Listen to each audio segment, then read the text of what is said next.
caddying for him more than I liked caddying for Paul. I love caddying for Paul, don't get me wrong. How much would you pay to play disc golf? And like, to me, that kind of gives me an idea about like what these elite courses, this is where I'm going back to, it gives me an idea about what these elite courses could or should charge. If I was to go to Europe and play the Beast, I would happily pay $50 because that's the experience of it. Yarba, on the other hand, is one of the most beautiful looking courses in the world, and it would be a dream to play there. If I had one opportunity, only had to play one round there, I honestly would probably pay $100 just to say I've played Yarba disc golf course. $100. Anywhere else though, I've never looked at another course and said, yeah, I would totally pay that much. For me, if I can play a free course or I can choose to play a course that's $40, I will do the $40 course every now and then. Every so often.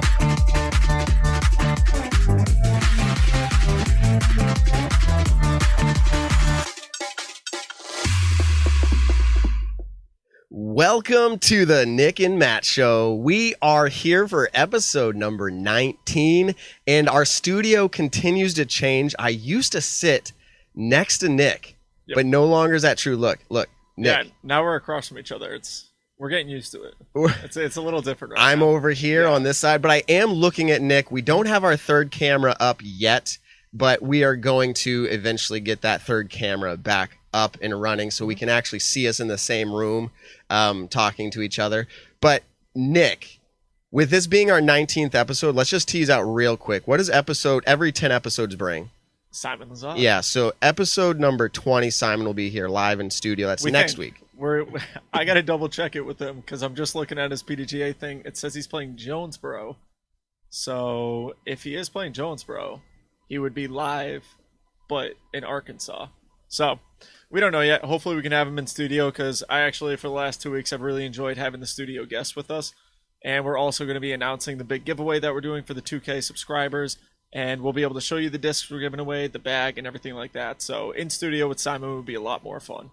Yes. So that's enough about Simon. Tonight's guest is Jeremy Koling, also known as Big Germ. Now, that's an interesting nickname during COVID, and we might ask about that. Has he been turned away from, numerous establishments and restaurants and everywhere else? We'll talk to him about that. Nick, are there any tournament recaps from this previous weekend? I feel like no. Oh, Main States. Okay, that was a Silver Series. Silver Series A tier up in Maine, obviously. Garrett Gerthy won it by I think 7. And I want to say Sarah Hokum won it on the FPO. Yeah, Sarah Hokum, who actually I just saw today, won it on the FPO side. Yeah, so Silver Series obviously is a Disc Golf Pro Tour event, but it doesn't bring everything. Like, again, it wasn't the live coverage, and you didn't see, like, Paul. You didn't see Jeremy Koling. You didn't see... Yeah, Eagle was supposed to play it, and I thought Kevin Jones was supposed to play it too, and then both of them dropped out. So it was kind of like, those were actually two people that I picked to win it. But, yeah. So who was up at Main States? Because you mentioned it, so let's talk about it a little bit. Garrett, Simon, Thomas Gilbert, Casey White, Marky Chapp, Terry Roethlisberger, Tristan Tanner, Chris Clemens. There was a good amount of people. Ton of 1,000 rated players out there. Didn't we pick last week who was going to take it down? Weren't we doing some picks? Or I don't know. It was 2 weeks ago. Yeah, I think. Well, technically it was 2 weeks ago. We did a pre-recorded show with Jomez. Yep. Or I don't think we talked about Main States in it though.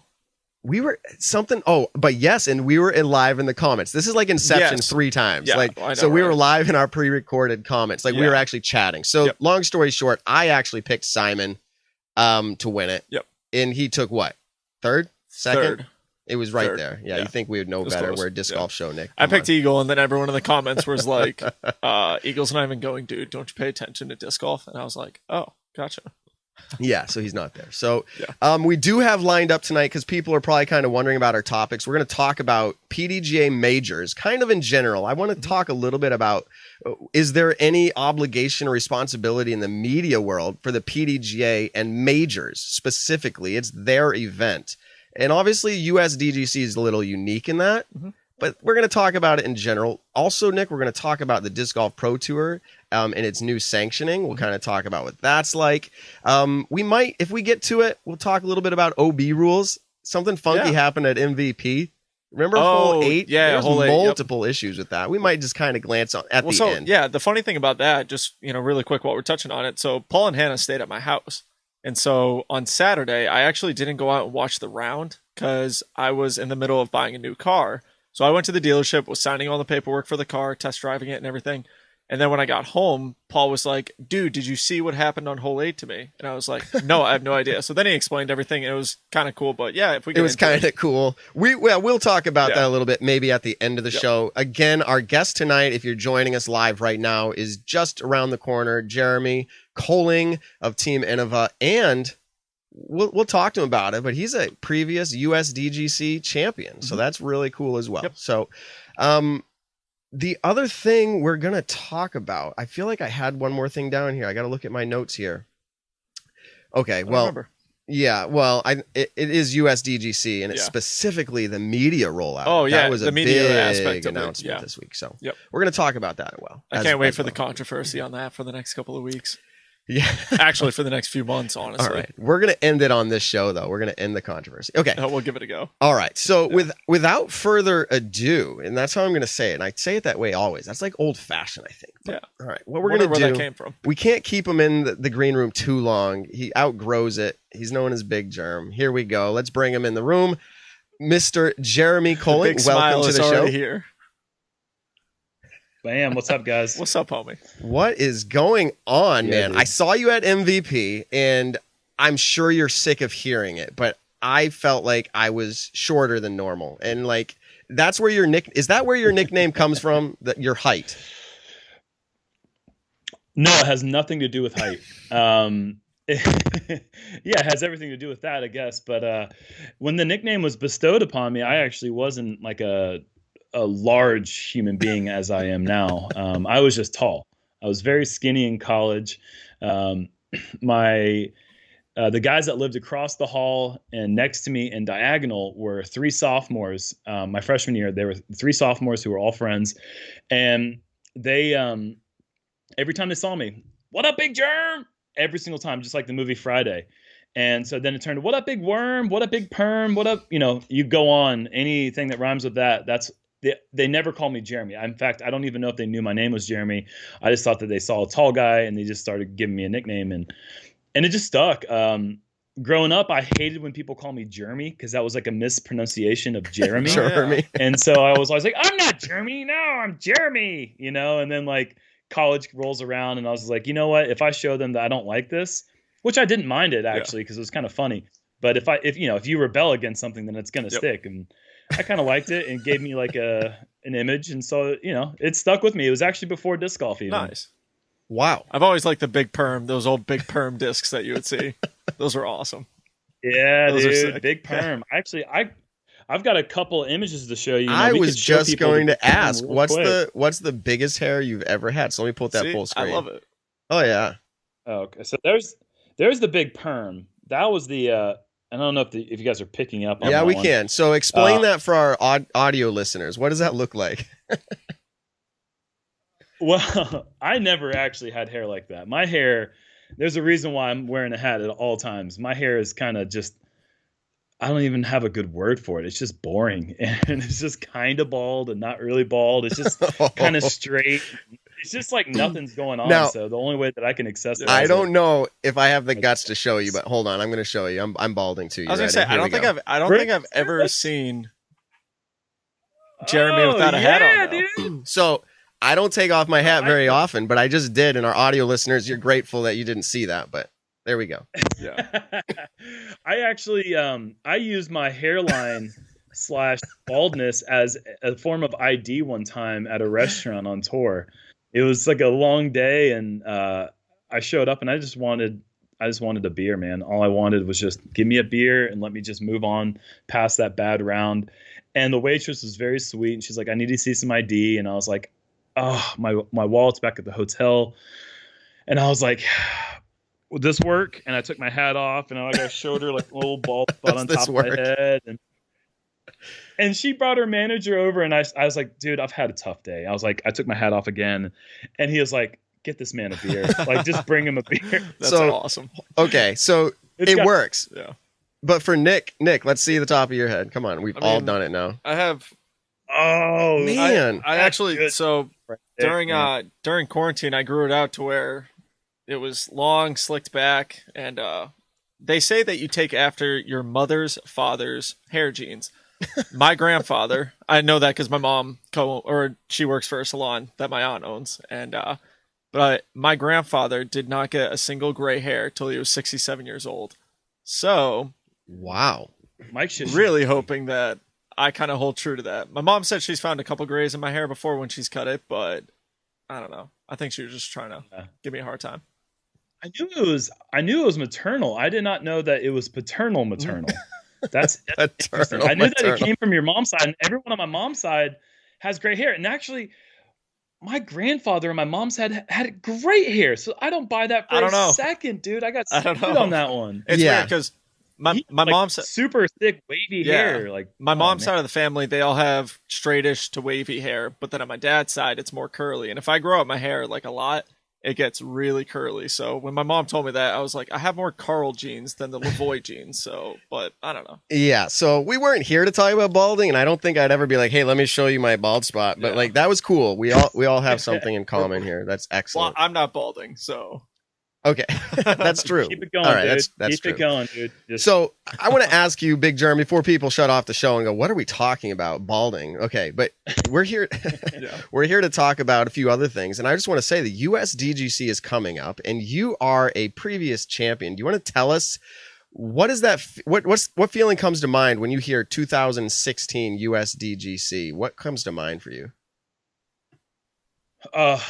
One of the most incredible experiences in my life was going through that whole time period. I was going through some really serious changes in my life.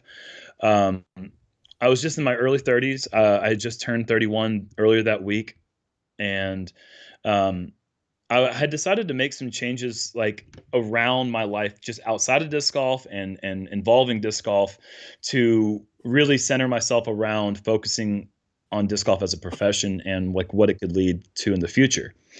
And I think that gave me this overwhelming sense of confidence in the process of what I was doing. And if I needed any sort of validation in all of the things that I don't want to say sacrifice, because I think sacrifice, you're giving something up, and disc golf has really only given me so much. But for all the things that I put into it, if I wanted to be validated, being the US champion just made that like, 100 times more validation than I would have ever needed.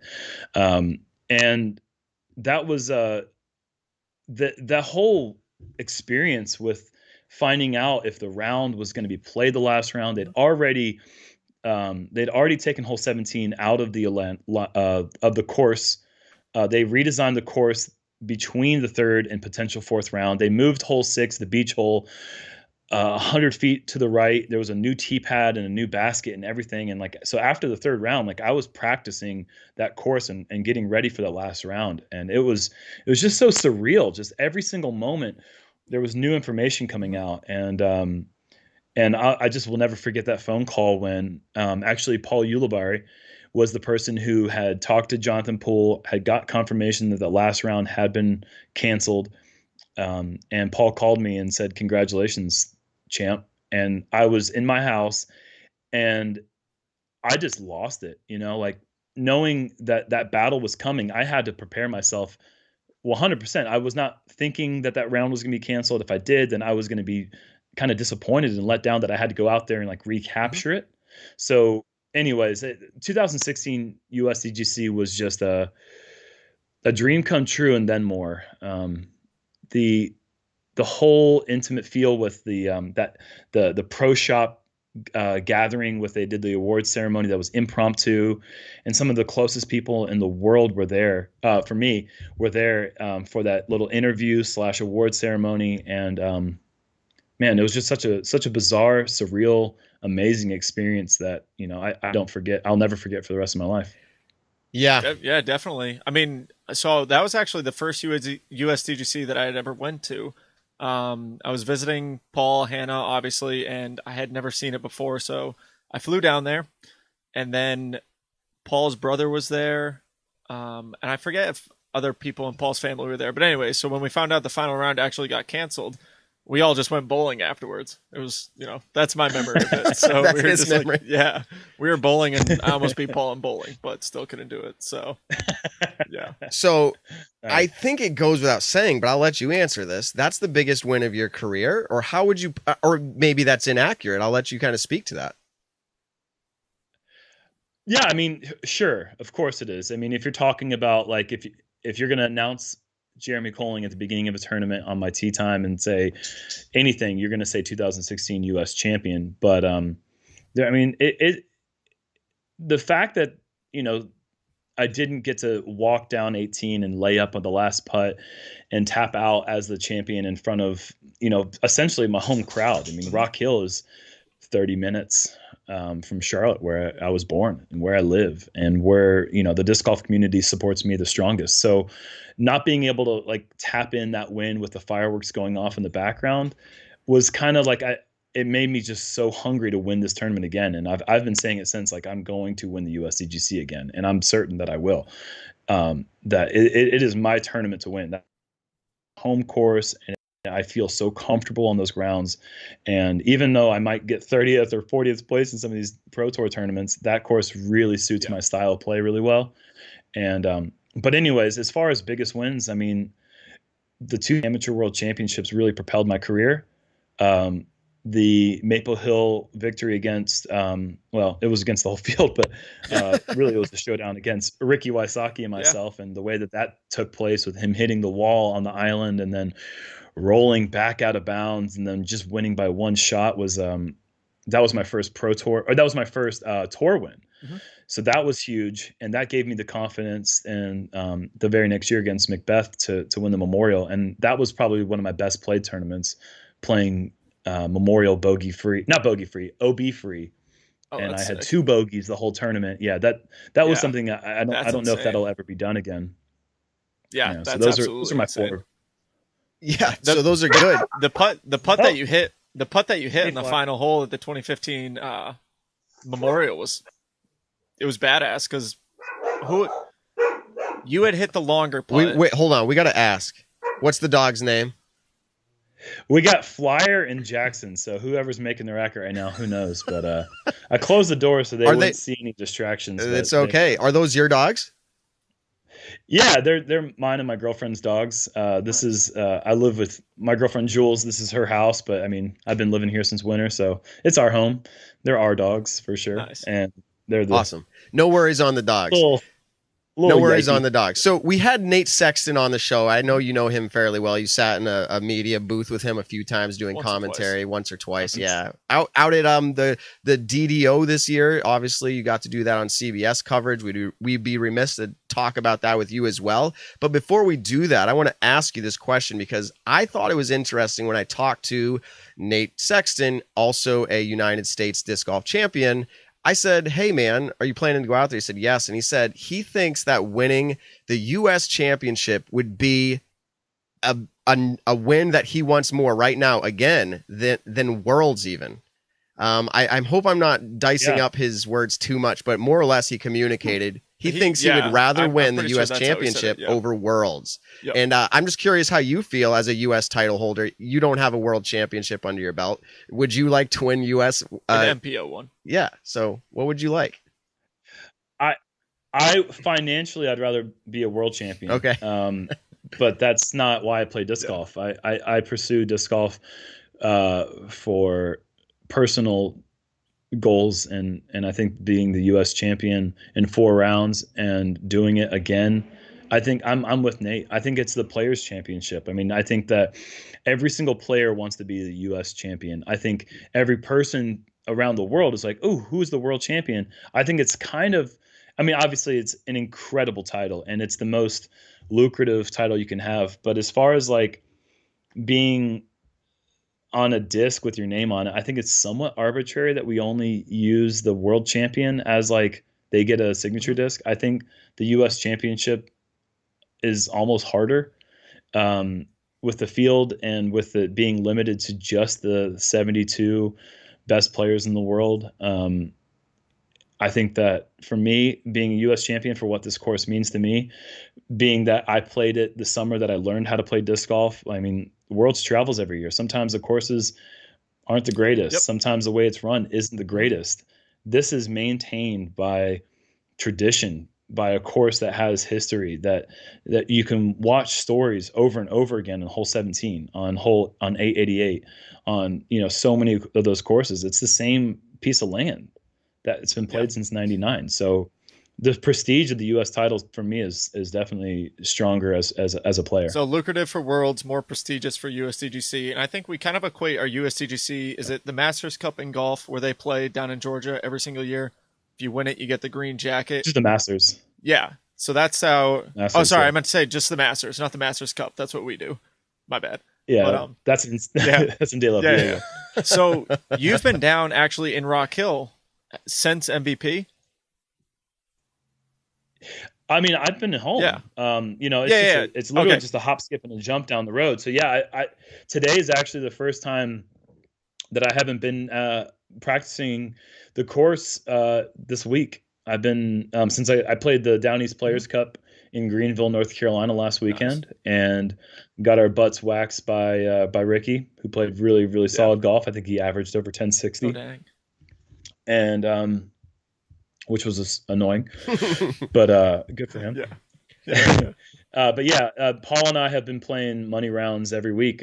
Yesterday, we played a doubles match against Kyle Klein and Thomas Gilbert with Paul and myself, and show the young kids what's up. Now, shot a little 16 yeah. down. Are there any changes? I know last year at USDGC, hole 1 was what they normally do for hole 3. They kind of took out the signature hole 1 and 2.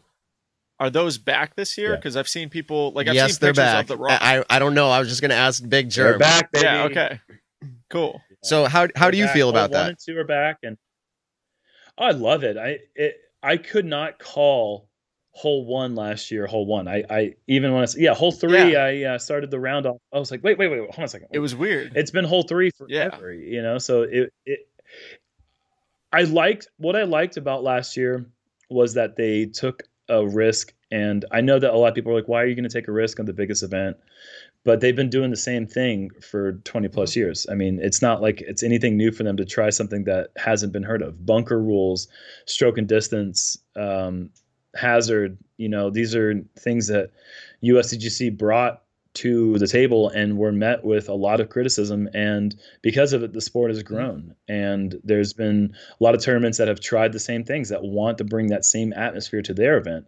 And if they're not going to take risks, then who knows who will. But they decided that they took a shot, and it didn't work the way that they wanted to. So I think one of the main reasons that they returned hole 1 and 2 is that they don't need the hole 2's fairway as not a gallery, but a festival atmosphere, because there's not going to be extra people. There's not going to be the food trucks. There's not going to be any spectators, no caddies.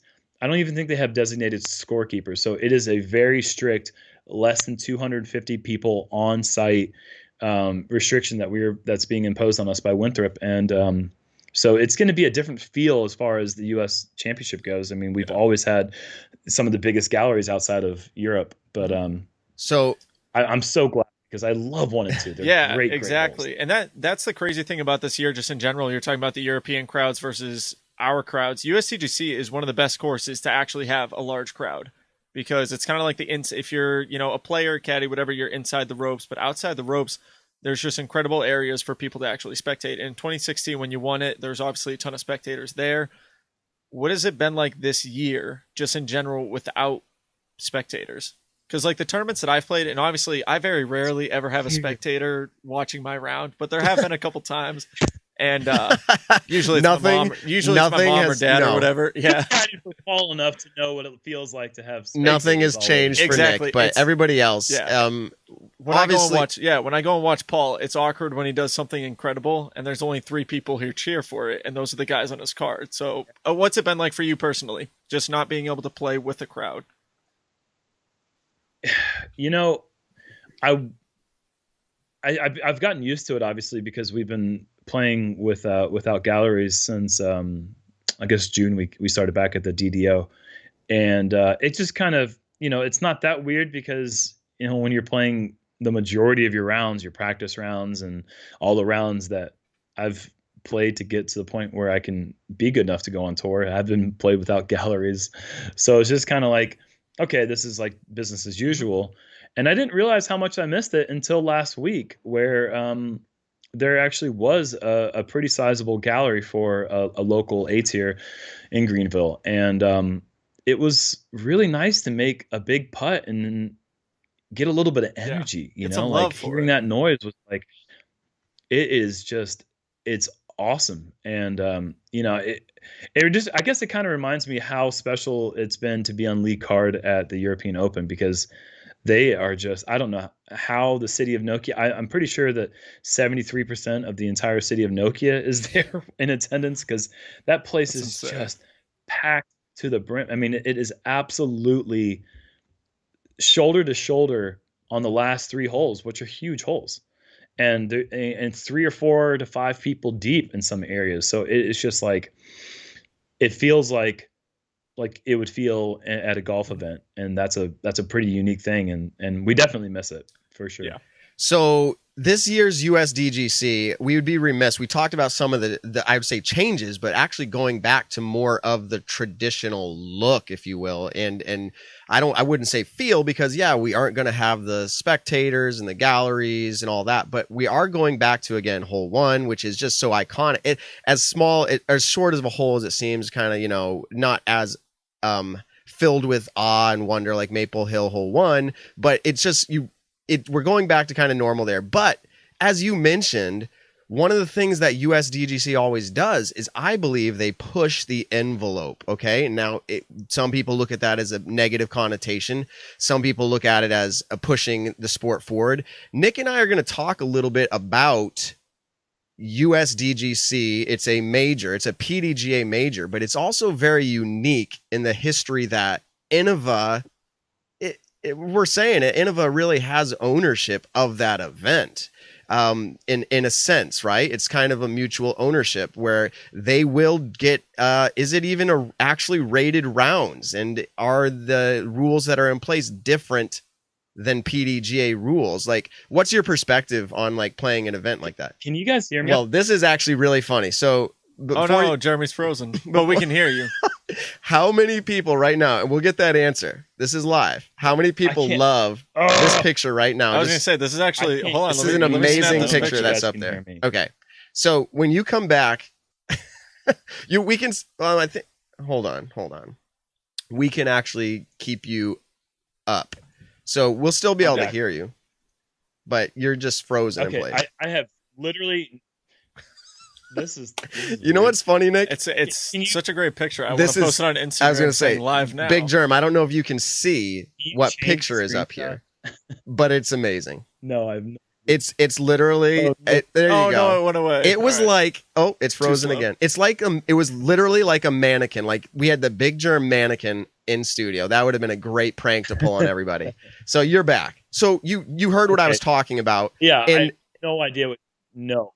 Okay. Well, then I was going on and on. I don't want to rehash too much, but the reality is that USDGC pushes the limit and the envelope. It's a PDGA major, and technically Innova still kind of, they own the event as well. So you see things like rules that are different maybe than what an actual PDGA. Ratings aren't even a real thing at this championship. Does that bring, what kind of feeling, or does that not matter to you at all because it is the USDGC? Oh no, God, no! None of that stuff matters. It's there is no place that brings the nerves of true championship play straight to your chest right before you tee off in the first hole, like the USDGC. If you're sitting there coming off a great round and thinking, "Man, this is a bummer. My rating won't count for." Come on, dude! It's the U.S. Championship. Like, try to get the best place you can, and if you can walk away from this place earning yourself a ring for the next year, you think you're going to care about a 1060 rated round not going on your... So what's interesting... That stuff is... Yeah, and so what's interesting, and I don't mean to like cut you off because I would like to hear more about what you're going to say, but is it... Why, this is going to sound funny, but I've run some tournaments, right? And we started running A tiers, and then we actually run the junior national event. We started asking ourselves the question, what value does the PDGA bring to sanctioning an event like that? If we can run the event the way that we want. So like, I don't need to start muddying the waters here between like, hey, should we support this, that, and all these other things? But like, it is an interesting topic to say that it's a PDGA major, and it's kind of just like a mutual agreement, it seems like to me, between two, one organization, one company saying like, hey, we're both bringing something of value here. And it seems to me, and this is the good twist on it, that everybody's shaking hands and saying this is a good event. So I think in general, it's a success.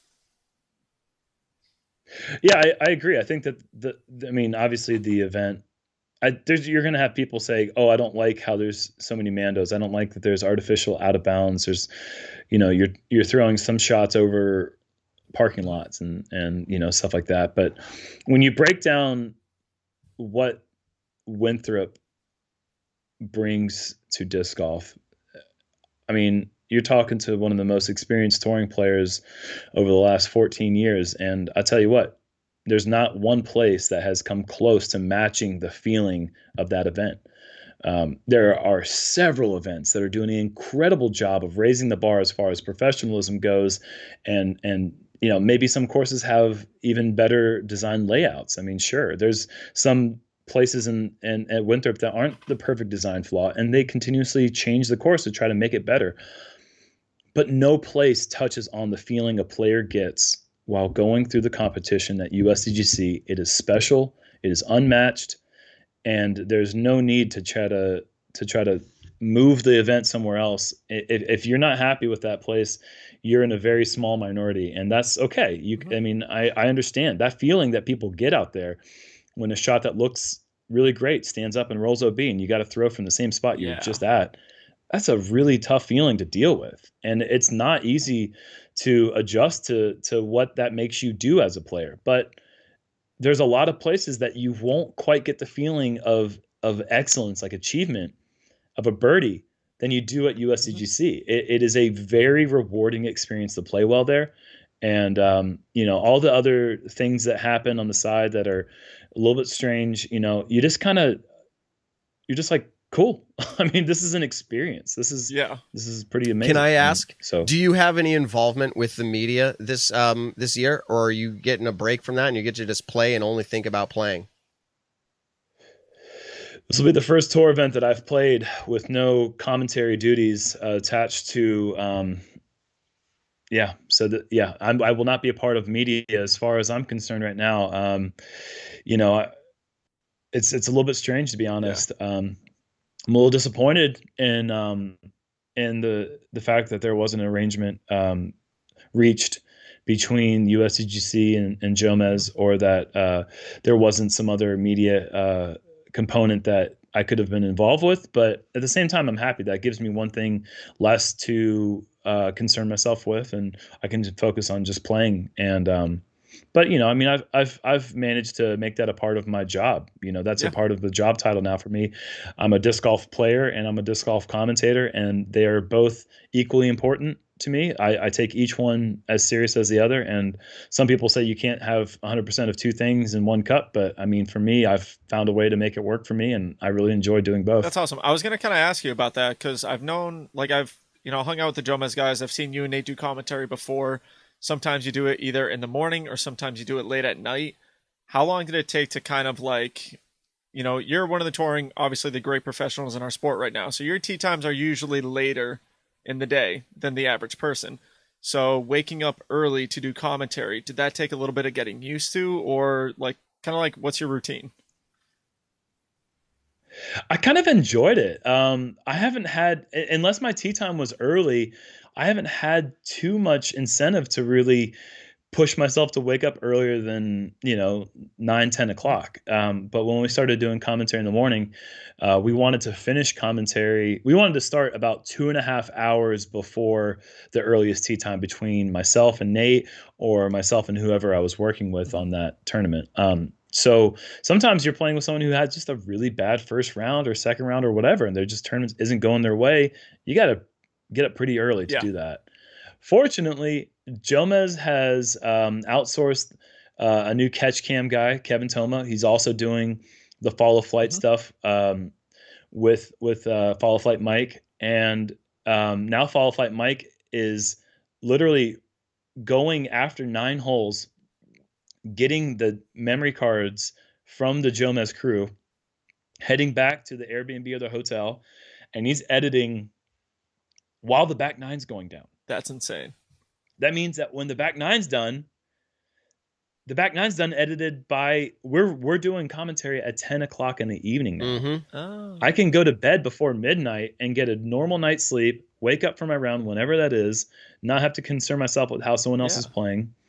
And I mean, what they're doing as far as post-produced stuff goes, I don't know what other sports use post-produced media as a source of like information and video coverage for their sports or for whatever, but I can't imagine a more well-oiled machine than what they're doing. It's incredibly impressive. Yeah, actually, because when I was up in Michigan, Ulibarri was staying with us at Bob Julio's house, and he was leaving every night to go do commentary. So that's why I was like, I don't know if they're doing it at night now, or maybe just for this one tournament, or if they're doing it in the morning still. Because I've seen it all over the place. But yeah, we had the Jomez guys, 2 weeks ago talking about everything, and I didn't even realize that Mike would come out halfway through the round, grab it, and just quickly get right under working. I think that's pretty insane, actually. The things they do for us in the disc golf community. If you see me at the round 2 at Maple Hill on hole 9 and 10, you see me standing behind the group. That's me actually grabbing the memory cards from Jomez guys, and so I could run back and bring the stuff to Mike to get his editing done, because for some reason he didn't have access to the vehicle that day. But yeah, that's the system they're working on right now, and it's pretty. Yeah, I remember back in Disc Golf Pro Tour when this was last year or 2. I don't know. COVID's thrown everything off. When Steve Dodge was trying to shake everything up and make some changes, I remember seeing someone riding a bike trying to do similar things. It's just like this. It's where the media's at. So we've talked a lot about, or not a lot, but Nick and I will rehash with our own opinions later, more about the PDGA majors and all that stuff. But let's move on to I've seen that you like graphic design. I think you've designed your own logos. You do a lot of that kind of stuff. Is that one of the things that you enjoy doing as much, less than disc golf? Like, where does it rank in order of disc golf? Obviously, disc golf has this like business side to it as well, and maybe the graphic as well. So just give me your thoughts on what is graphic design to you. Graphic design is very important to me, and I kind of, if there has been anything that I don't want to say sacrifice again, because I feel like that word has some sort of connotation that I'm like losing, but like if I sacrifice anything by committing myself to disc golf, it's that I didn't have enough mental focus to put into graphic design. I love designing. I love creating. Sometimes just being crafty satiates that need for me, but coming up with a design that is solid, simple, representative of the individual or the brand is just as rewarding to me as really anything else, as getting a PDGA win or anything like that. Because there's a lot of problems that you come across trying to work on a good design. And I'm very meticulous in that process, so I don't really put out a ton of different things. But when something comes out and I'm pleased with it, it's just about as good of a feeling as it really is for me. Did you help design the stamp to your Thunderbird? No, actually, well, no, Okay. I did not. That Innova actually does all their Tour Series art. For those who are interested, I'll give them a little sneak exactly. peek. We want to say congratulations. Your new one artwork has officially come out now. Thank you so That's much. Sick. Yes, sir. Yes, How did you snag that? I mean, people have been like, they sold out in minutes or seconds. I went even to check, and I was like, oh man, there's one left. How did I snag that? Right there. You see that? That's that's right there on it. Yeah. You get. All right. Yeah. When you have a Tour Series disc, they send you 25, and you know those are yours to play with and do as you please. And so, but no, they do all the artwork in house now. So I had nothing to do with this year's Tour Series art. They usually send you a proof, and they are you okay with that? And the only direction that I gave them was I just wanted them to focus on Northwestern native art, which is where totem art. specifically, because that's where the Thunderbird originates from. So I think that sticking with that theme is true to Thunderbird origins. And I think, there's nothing cooler to me than Northwestern native art. I mean, like, the totem pole art is dope. Like, it is just really cool shapes, a lot of really interesting geometry. And so if you can make a cool disc art out of a Northwestern style native art, it's good stuff. A little bit off topic really quick, because I'm just reading through the comments and I love controversy, but real quick, is there any coverage coming out for the Down East Players Cup that you guys were just doing?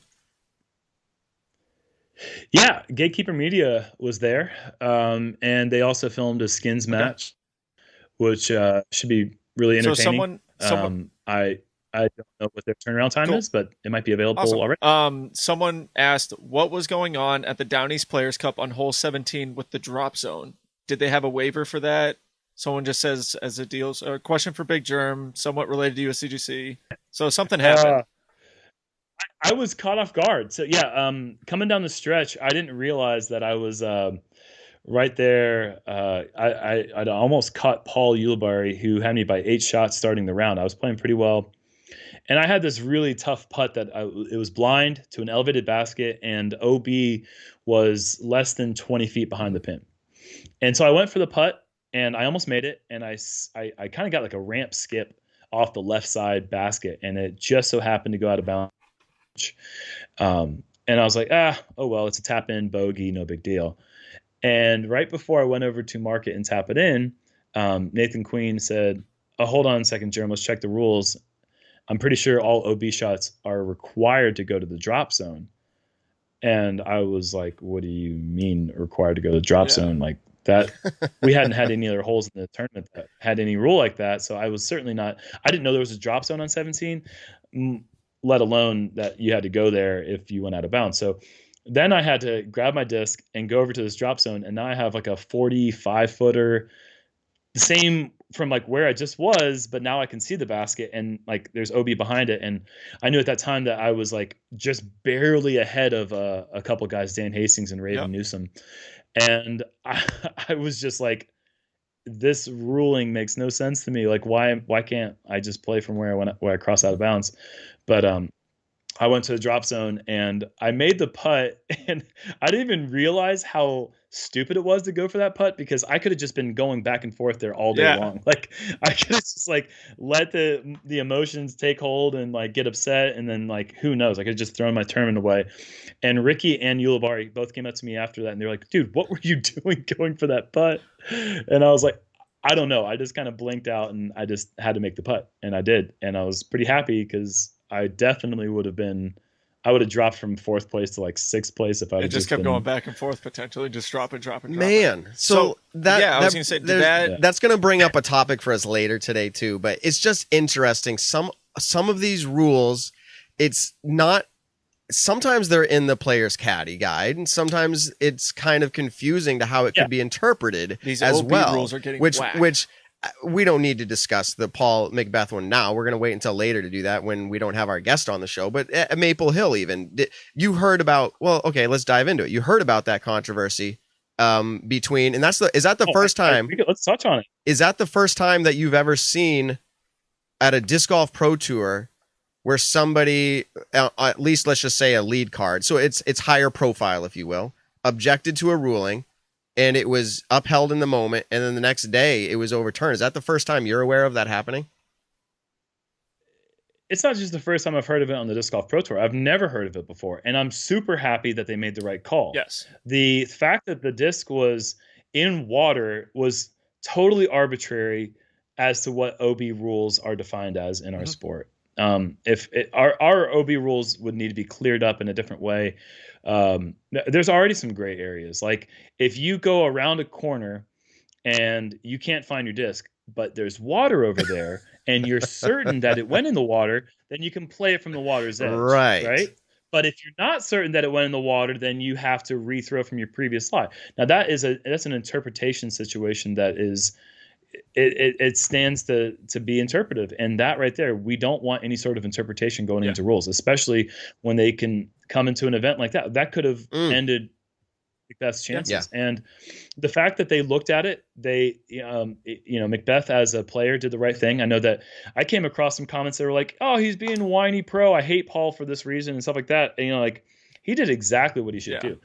There was a loose interpretation of the rule that didn't make sense to him for obvious reasons. And he brought it to the TD's attention. He brought it to the tour director's attention, and he played it both ways. I mean, that's all you can do as a player is you play a provisional, you make your case, and you let them decide what's what. And that's what. why before tournaments, you read the caddy books. That was the best situation. Yes, but you know the rules. We can talk about this later. The caddy book pretty much just said straight out like water. No, there was to the drop zone. There was a line at the top. No, that was the map. That was the T sign. So the not caddy the T book sign itself, that's normally on hole 8. But the T sign that should have been in the caddy book, that was the one where there was the red line up at the top. You're right. Because Scooter talked with us the next day before teeing off, and he kind of went over what happened.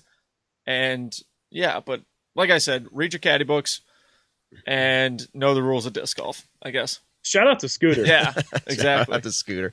So, good people. Okay, so you like graphic design. What else do you do with your time when you have time? Obviously, COVID put a halt to a lot of things, but you were probably still involved in disc golf, whether it was, again, your art or something else. But you take those 3 things away or those 2 things away. What are you going to choose to do with your time? Are you a gamer? What do you do with your time? What do you like to do? Yeah. Most recently, I've just been absolutely destroying Paul in FIFA. It has been kind of embarrassing lately, but we play like 5 or 6 games of FIFA a day. He's actually currently staying at my house right now, so we have a lot of time to go play Winthrop, come back here. He can get his L in FIFA real quick, and then we could do it over and over 5 or 6 times. So no, we're playing some games. I'd say for the last since the beginning of COVID, I got back into my PlayStation 4, but that lasted for about a couple months, and then I picked up a new hobby during COVID that I never knew I had, and that's being a handyman. I've actually been creating stuff with wood. My dad's a carpenter, and I've had just the time of my life going out, buying tools, and just making things. Made a front porch swing. It's actually like a bed swing. It's a little bit bigger than a normal swing for Jules for her birthday. And just been doing things that I never would have, I've always just outsourced, hey, do you guys have a drill? You want to drill something? Now I actually have 3 drills, and I've actually taken some back. Nice. I've got everything I need and more. And we had a bunch of landscaping we needed to do in the backyard. And I did landscaping as a job 12 years ago, and I hated it. But then again, that was I was working for I had a contract with Circle K, and so there's a lot of just picking up cigarette butts and that sucks even hedge more. trimming and spreading pine needles, the worst kind of landscaping that I can imagine. So doing your own landscaping in your own house, in your own yard is way cooler. And I've got a lot of enjoyment. Yeah, it's kind of rewarding when you do it for yourself or for a friend or something like that. Then it's rewarding. But when you're on the side of the road picking up cigarette butts for $10 an hour, it's not. It's like when you were a kid. I don't know if you ever had this experience. I'm I kind of feel once, this is an anomaly. I'm I kind of feel like cleaning my room. And then your mom steps in the door. She's you need to clean your room today. And you're nah, I ain't cleaning my room. Someone told me to do it. Awful. So, okay, so this is a live show, obviously. People are listening post as well, but I just got a shout out to one of Nick's sponsors, Hunter Thomas Foundation, commented and said, Nick's face looks like he's solving an algebra problem. So I texted him about it. I said, don't make fun of me on my own podcast. So we're not going to shout out their podcast. No, I'm kidding. I already said Foundation. Grip Locked. Grip Locked drops Thursday nights. To be clear, if we want to make this a competition between Foundation and the Nick and Matt show, we got to come out with stickers. We can come out with stickers, but everybody right now that's watching live could just share this, and we can just start increasing in numbers. We're about halfway up to where Grip Locked is, so we're doing good. So, okay. Yeah. I have no idea. Numbers, yeah. You're in numbers. You're the stats guy. I'm a stats guy. Yeah. So, but you know what? You want to know what we have that they don't?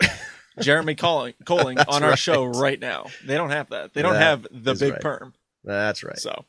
So Took you 19 episodes, but we got Hey, there, baby. you know, we appreciate you saying yes. 19 episodes. Yeah, I know. It's tough, man. I mean, do we put you in the beginning or do we put you after we've kind of refined our show to where it's like running smoother? You gotta Exactly. The first show. You're this I like appreciate working. You're this through, high caliber, you know, commentator. We couldn't go with our ratty old system that we did before.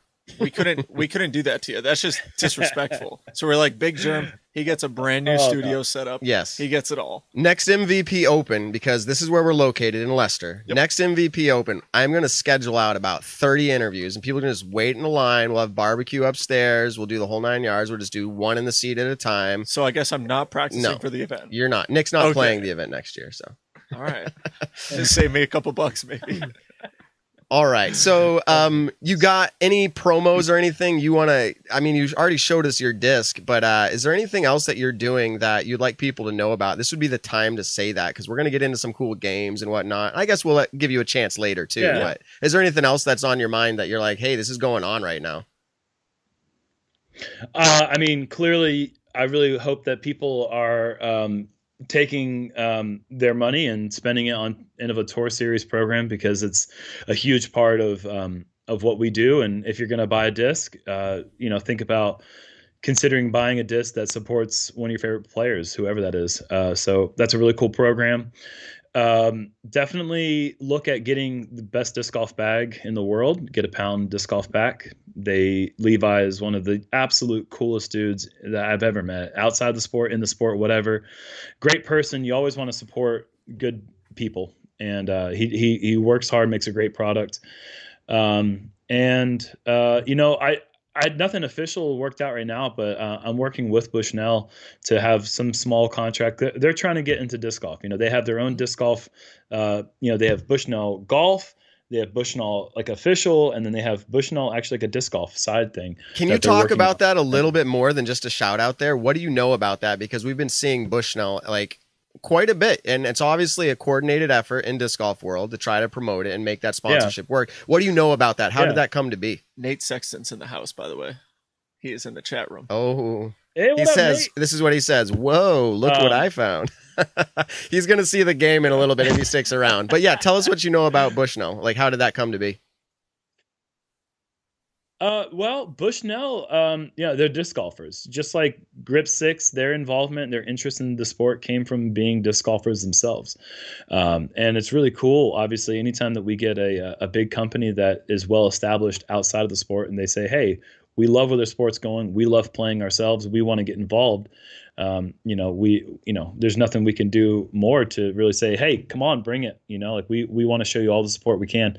Bushnell just had a couple of guys that were really big into the sport, and they realized how big their product had gotten within the golf community. And I guess they saw a niche market to be able to come in and say, maybe this product will help you in your disc golf success. And, I was a little bit skeptical that it would be something that I would use as often as I've used it.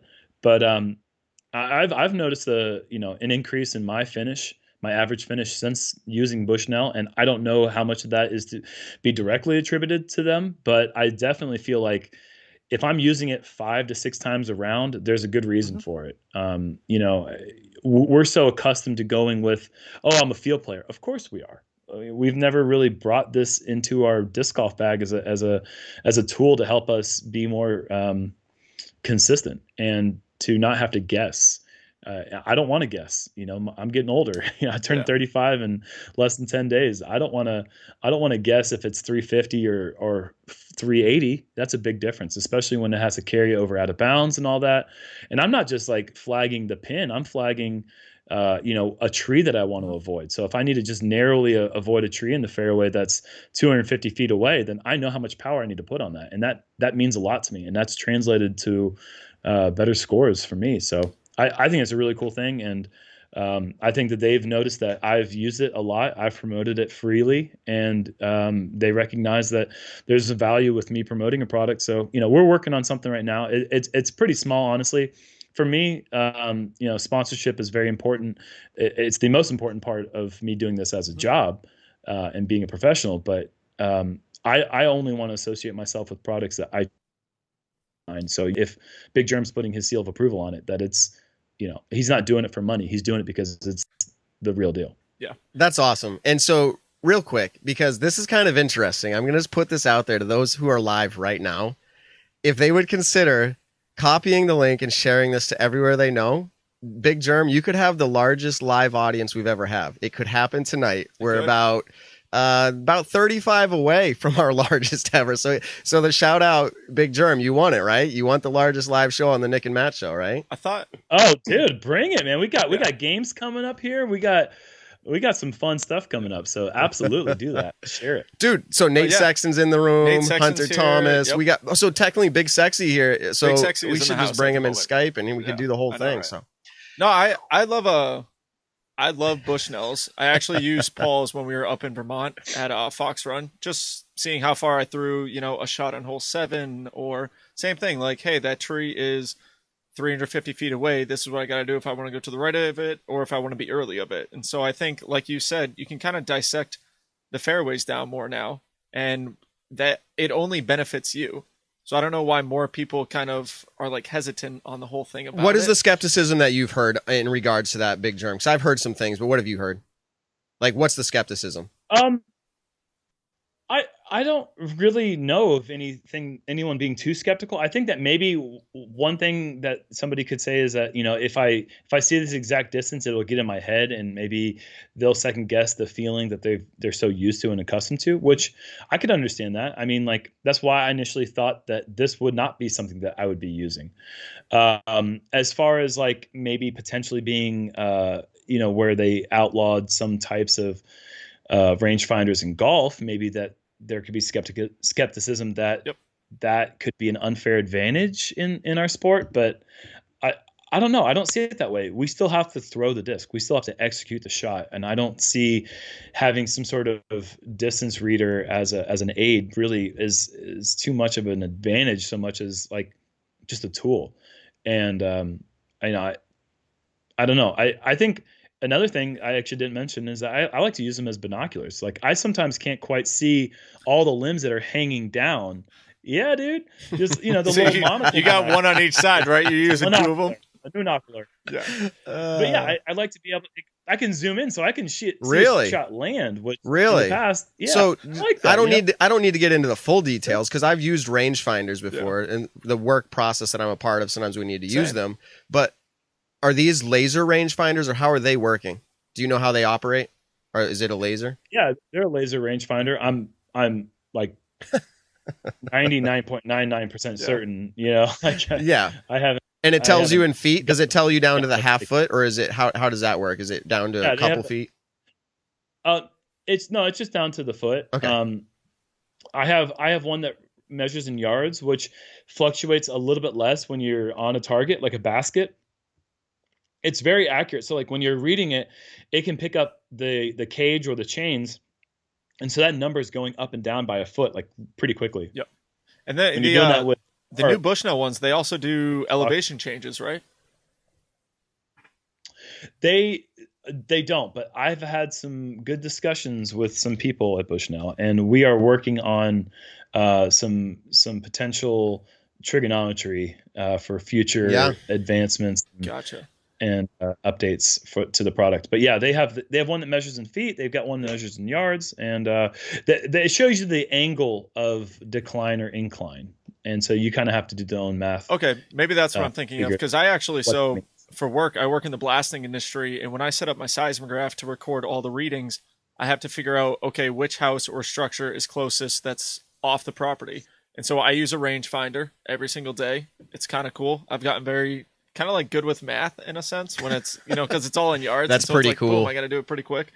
And, but I actually took one of my boss's rangefinders for the weekend and was using it just in practice rounds, seeing if I enjoyed it. And it's kind of nice. Well, and I'll just speak from an amateur's experience.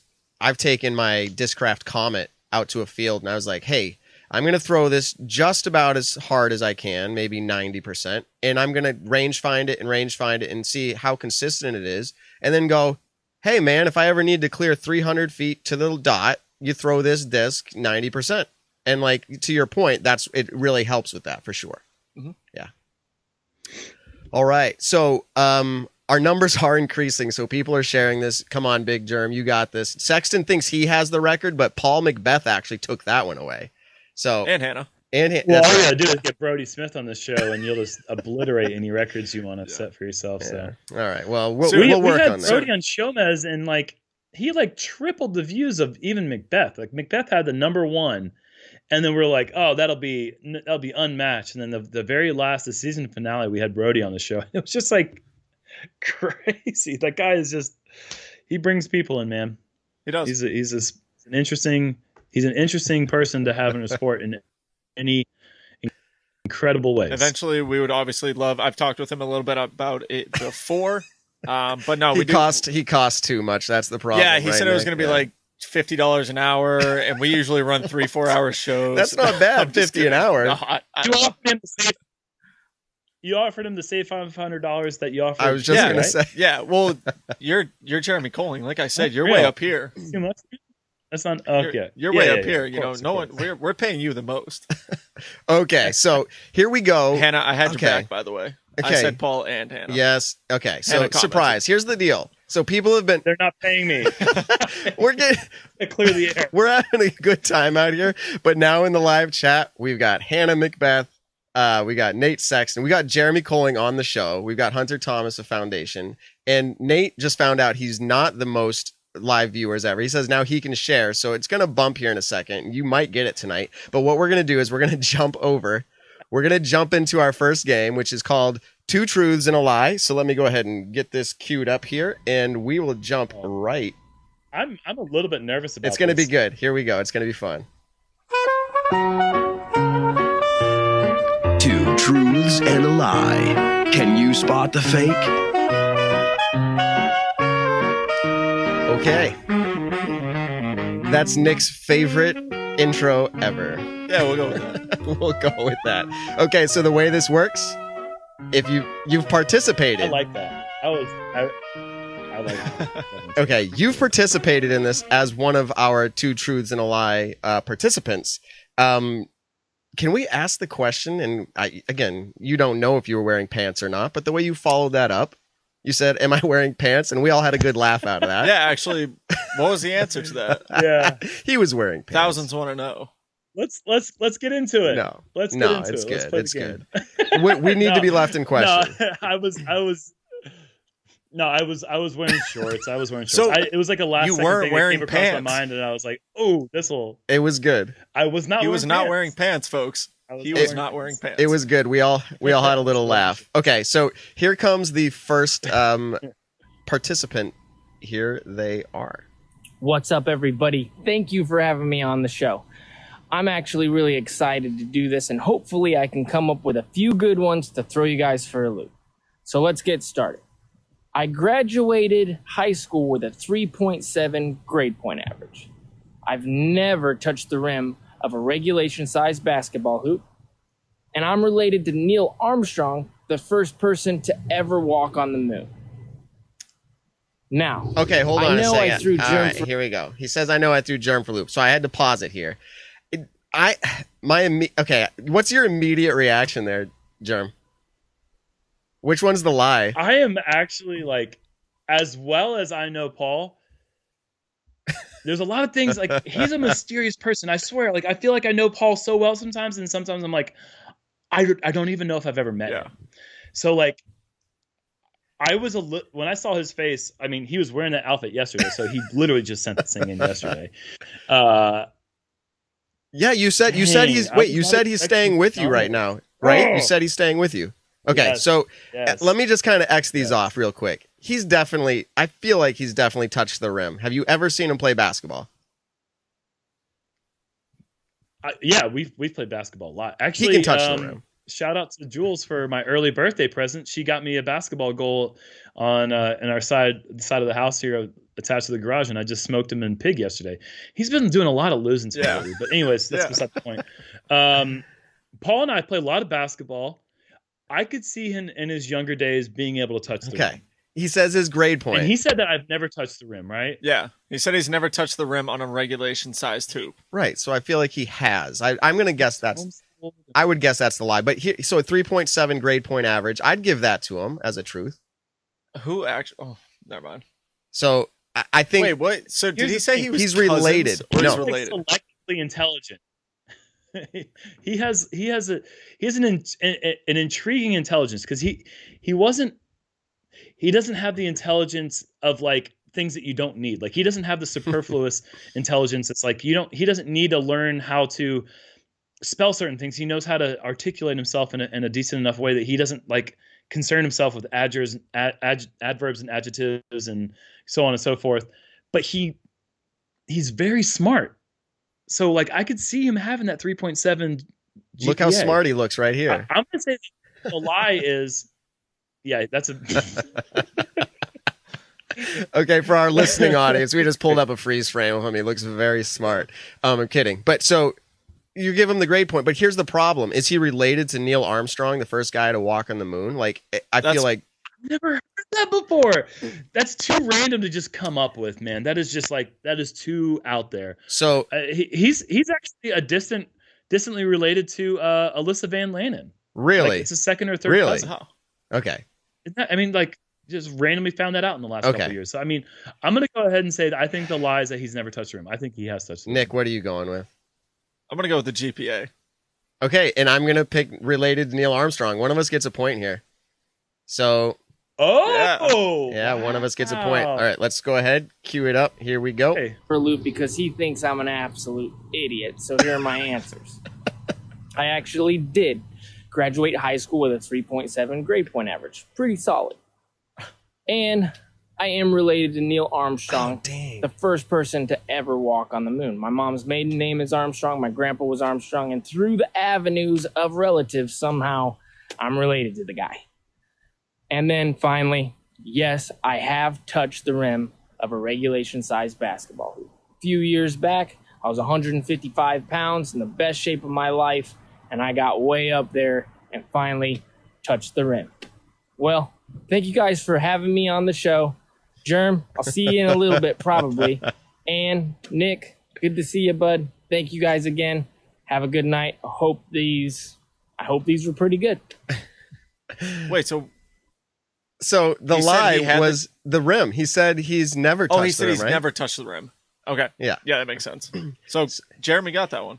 He's related to Neil. He has the grade point. He says that because his last name, maiden last name for his mom's side is Armstrong. Did he do an ancestry thing and see that he is related to him? But like, I don't know. I wouldn't doubt it. He probably has.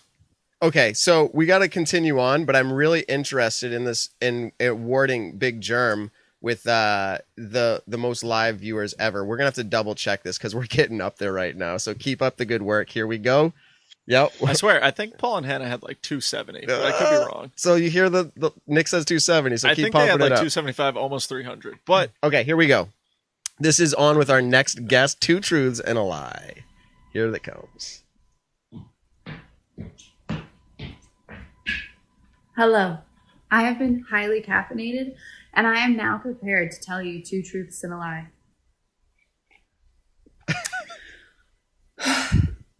Let's begin. Nick Carl, you and I have known each other for a really long time. I feel very strongly that you know a lot about me, and if you've been paying attention, you should do really well at this game.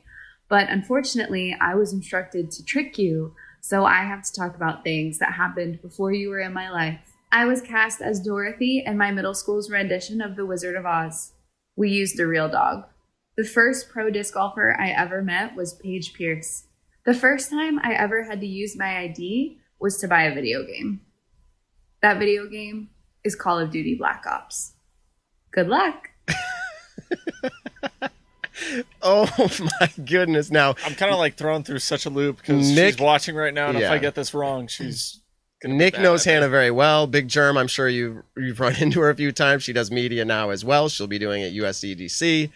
Yeah. I knew her in person here in Massachusetts for quite a while. So let's see. Let's talk through it. Dorothy. They used a real dog. Dorothy. Can you see Hannah as Dorothy, Nick? Yeah. Younger Hannah, yeah. Okay. I don't know much as far as Hannah's acting prowess, and I don't know much about real dogs in plays, but I do know that a good way to try to throw a person off is to put a little silly detail in that my first pro I ever met was, and then say Paige Pierce. I'm going to go with that one just because I don't know enough about the others. I'm going to say that her first pro that she met was someone else. I'm going to risk it all on that one. But okay, that's fair to risk it, but I want to know what she means. Now, we can't get descriptors. She's in the chat room, but what does she mean by met first? Like her first contact ever with a pro? Because that one might be tougher. I feel like I would actually go and say maybe her first actual like meeting, like, hi, I'm Hannah or whatever, might be Paige. But her first, she was ID'd for a video game. Yeah. Does she play video games, Nick? Yeah. Yeah, we all used to. That's such yeah, a we used to play Xbox and everything like that. Her family is super awesome, but I don't know. What do you pick, Nick? I'm trying to think when the first time we would have seen pro disc golfers is, and that's why I don't want to say that the first person she met was Paige, because I don't know. I feel like we met like maybe Liz Lopez before that first. Dang it! I know. Nate Sexton says Paige is true, so I'm going with the video game. That was my call. You're going with the video game? That's the lie. She made that up. Well, you can't just be getting information. Oh, from we the got comments. chat room telling us. Oh yeah, what's yeah, up. we got the chat room stuff. I already texted Hannah and say, hey, what's going on? I got to get a point. I like how Big Germ, the delay was there. You're like, what are they talking about? And then wait a minute. So that's excellent. So Nick already texted Hannah too. So, no, I didn't actually do that. So I am going with no. That was I just had to shout out Nate. I'm going with Hannah. That's a lie about the video game. You picked Paige. Is that the lie you said? Paige is a lie for Big Germ. I'm thinking, you know what? I don't want to change my answer because of what was No, said. go ahead. I feel like free. That was the original It's free. information. But I definitely feel like the little details of either was it actually Call of Duty, right? Black I know. Ops, or was it like Doom, or like was it? You know why you wonder this? Because you played the game very well.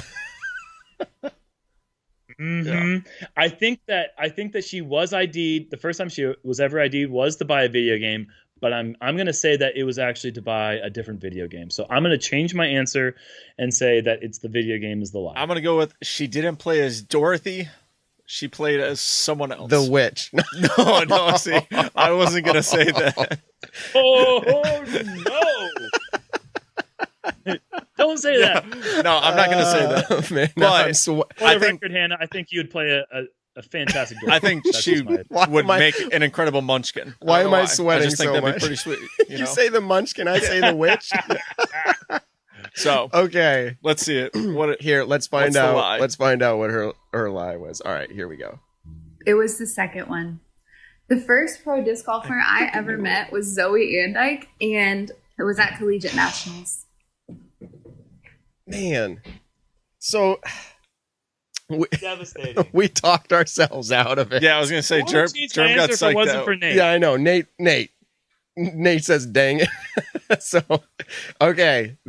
Wait. So who has points here? Jeremy's the only one with yeah. the point. All right. Yeah. We got one more guest, and this one is going to throw us, I think, for a loop. But let's go ahead and take a listen in here and see what we can come up with. What up, guys? Simon Lazar here. 2 truths and a lie. Number 1, I've never sold a disc that I owned. Number 2, I've never bought a disc for myself. And number 3, I'm about to knock down this 30-footer. What do you got?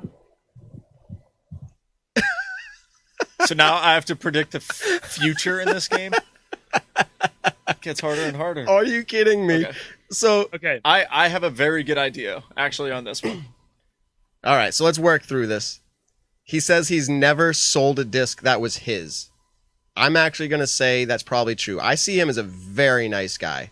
And if he wanted to get it, someone wanted one of his discs and he was willing to give it, he's going to give it to him. People can be nice and sell their own discs. I'm just saying he's the kind of guy, like if I'm like, Yeah. I was gonna say if that's the definition of nice, then I'm no. nice. Jeremy is It's a not the very bad definition of person. nice. It's saying like if he was willing, he's not going to sell it. He'd either say no, which is not unnice, or he would just be like, yes, you can have it. That's how I see him being with it. Maybe he sold it. I'm saying that's not a lie. Maybe you think it's a lie.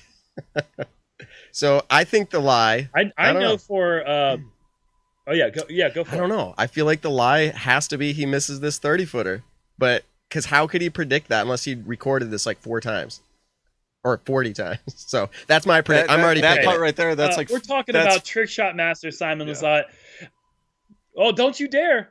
I'm not playing it. I'm just showing it. So our audio listeners need to see. He said a 30-foot putt. He is on a putting green with a club and a ball. Okay. Yeah. What do you got?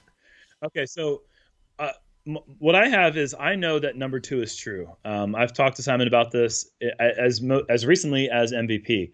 I know that he has never purchased a disc for himself, and unless he bought one since then, I'm pretty sure that is for sure true. And I've actually shared that bit of information on other media sources as well. So I'm putting my reputation on the line saying that one is for sure true. Wait. I'm going to say that he had sold. You gave Nick a lot of insight there, Nick. Yeah, no, I'm not going to say anything now. What were you going to pick? Oh, I'm going to, well, I also said that I put my reputation on the line there, so he has to trust me that my reputation is worth something. If I pick number 3, that's me saying he's going to miss the putt, right? Because he said, I'm going to make this putt. I'm going to make this 30-footer, and I'm saying that's a lie, which means he misses it. No way. Well, I know for a fact he's never sold a disc, and Jeremy said clearly that he's never bought a disc, so I'm going to go with number 3. Okay, we picked number 3. Big Germ picks the lie as, what was your lie? Number 1? Nick, your information now I have to trust you. I'm pretty sure that's the truth. You know what? It would be like to pose as okay, obviously I make every trick shot and I'm gonna do this trick shot video and then I'm gonna miss to throw us off. People. He's never sold a disc that was his. I've seen people come up to him and ask hey, do you have any extra discs in the trunk of your car that you'd be willing to sell? And he's like, oh no, I'm sorry, he's given us back. I don't sell discs time and time again. So, okay, right. And the reality is he counting it as his own disc if he received an allotment and he sells those? Are those his own discs? Is this a trick question? Technically it's his allotment. They would be his discs. I'm going to go with 3. All right. I think 3. he misses the Big putt. Germ, are you changing? We'll let you change, but I've played golf with him. We're all going number 3. We're saying he misses Pick it. Number 3. We're all saying he misses it. So let's pull it up and see what happens. I hate to say it. Can you give us the commentary on this, Big Germ? I can barely see it. It looks great. It's too long. Of course I wouldn't miss the putt, guys. Come on. Guys, of course I've bought a disc before, even for myself. That was the lie. I knew it. I knew. How are we so stupid? No, in hindsight. I knew for a fact that he had never sold a disc before. I 100% knew that because literally we were playing around a golf together recently, and someone asked him, "Hey, can I buy a disc off you?" He's like, "No, I'm sorry, I do not sell discs." And then Big Germ, putting his reputation on the line, says, "Well, Simon's never bought a disc before, so clearly he misses the very hard putt that he just absolutely perfected." So twice now, Jeremy has screwed my points, and he's still winning. It's Big Germ. He won. He won. He's our truth and a lie winner. Actually, don't even be mad because you won the game, I guess. There was only that's called gamesmanship. Yeah, boys. you got one. That's all you needed, and you did it.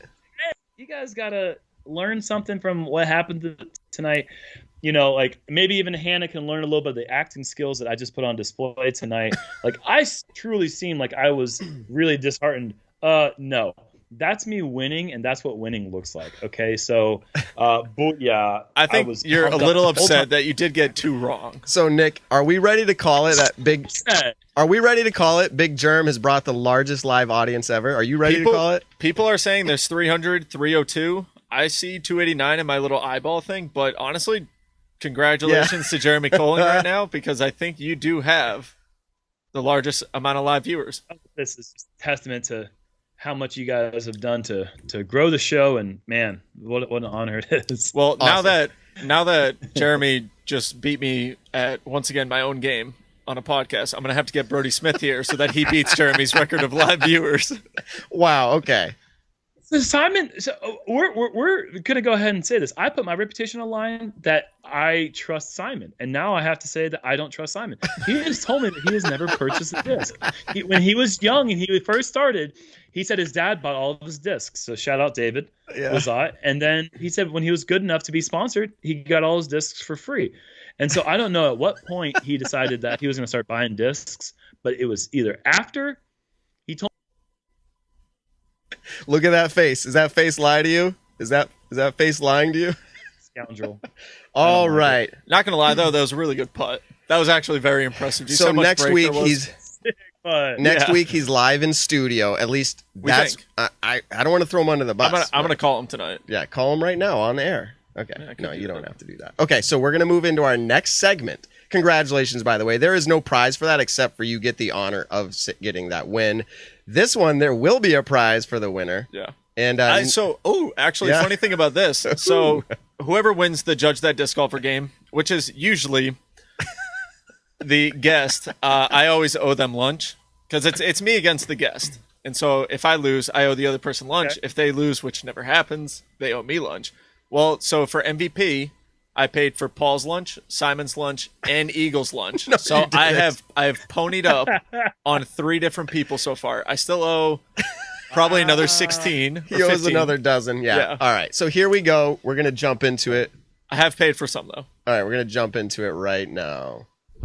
Judge That Disc Golfer, the game show where you judge a disc golfer you've never met. Hey, man, my name's Matt. You're on the Nick and Matt show. What's your name? Matt. Matt. Yep. All right, so we're going to be judging Matt today, everybody. No. So here's how it works. We're going to ask you some questions, but first we want to get to know a little bit about your disc golf game. Okay. So, Matt, how long have you been playing disc golf for? Started 10 years ago in Alaska. I was in the Army and I was mountain biking in the state forest, and then there was just discs flying around. I didn't know what it was or anything. Everyone was probably yelling at me like, who's this freaking mountain biker? But I was like, oh, this looks cool. So I started playing and then got out of the Army, and I haven't played in a long time. This is like the first real year I'm back in it. It's been great so far. Okay, so you're back in it, but you started about 10 years ago. Have you ever competed? No. No competitions. Do you have a PDGA number? No. Okay, so no rating associated with that. No competition. No. All right, I'm trying to think if there's any other way we could get to know you. Oh, so you're from Massachusetts? Yeah. Is Maple Hill your home course? Starting this year, yeah, because I work up the street, so Okay, so what layout do you typically play when you come here? whites. Okay, so typically the whites, and can we get a feeling on your round? Do you keep track of par? I'm usually between 2 to 6 over. Okay, 2 to 6 over, so that gives Nick and whoever our guest is tonight an idea about your rounds. All right, so we're going to start out like this. How far can you throw a disc? All right, so this is how it's played. We asked him how far he can throw a disc. So just based off of what you see, you heard, we always make Nick go first. He's in-house. So, Nick, what do you think he's going to answer? I'm awful at this game. Not gonna lie. I'm just gonna go straight up with that really quick. And my guesses are usually very far from off.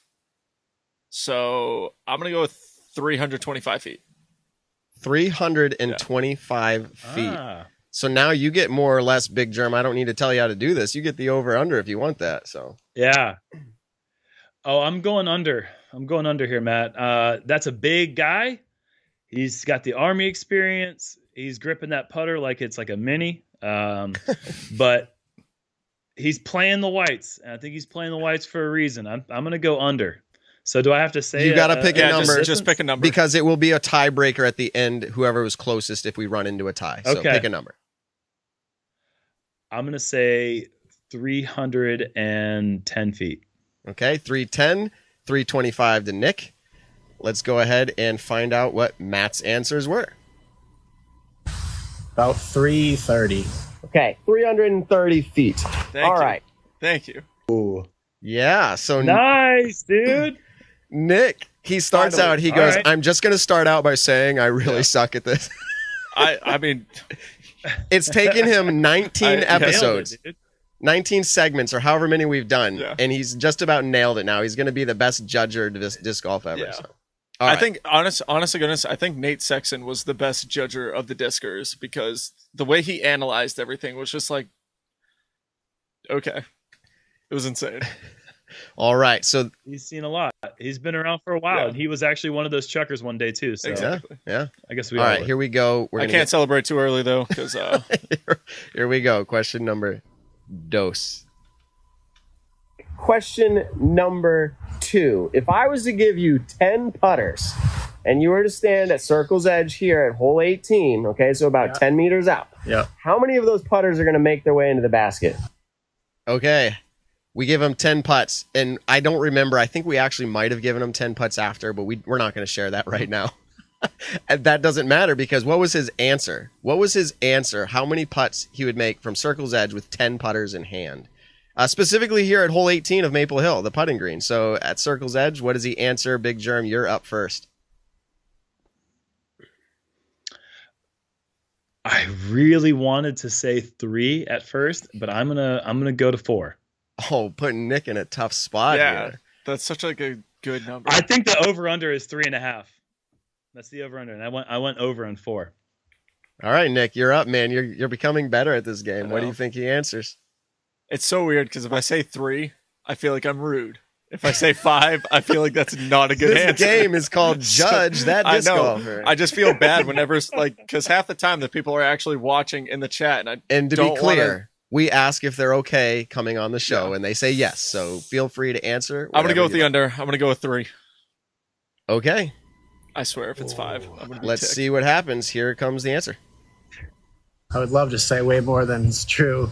That's one part of my game I really wish I could work on and get better at. 3. Oh, Okay. let's go. His answer is 3. Big Germ, you said I want to say 3, but I'm going to change it. You had the opportunity. If honestly, this has been like the story all night. If Big Germ had said 3, I 100% was going to say 4. So when he said 4, I was like, I can't say 5. I can't do it.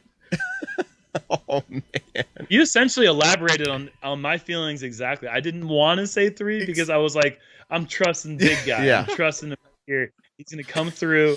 He's gonna do online internet putting stats, and he's gonna say 4. Right. Yep. But it's actually 3. I'm laughing over here. This is a good time. I don't know how Nick is sniping these right now. He never does this. Never. So let's see what happens with question number 3. Here it comes. Now, actually, I see you got some cool disc golf. I mean, not disc golf. You got some cool tattoos. I do.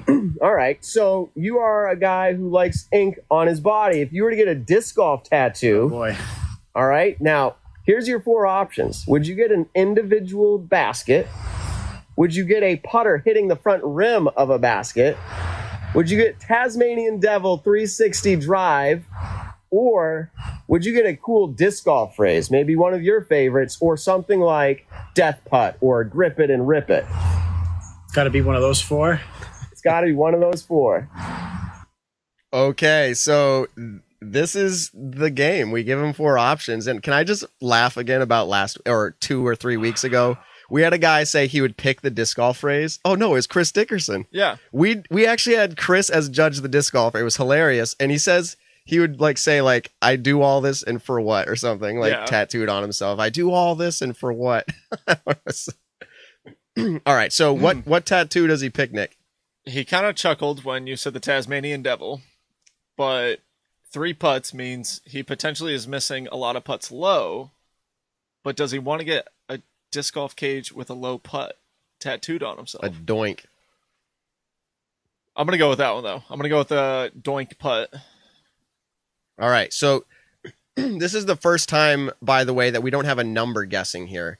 We do allow for multiple guesses on this because it's not a number game. So if you would like to, you can choose whatever you'd like as far as this. The same goes for the next question as well. Okay, so what was the just first a single option? basket? Do you remember? Single basket. The front rim cage putt, Tasmanian Devil 360 drive, or a disc golf phrase of his choosing. I think the low putt thing would be more aesthetically in line with the artwork that he has. I don't see him getting a phrase. I don't think the Tasmanian thing would happen. Just the military background, it kind of takes away from the humor of the low putt and the Tasmanian.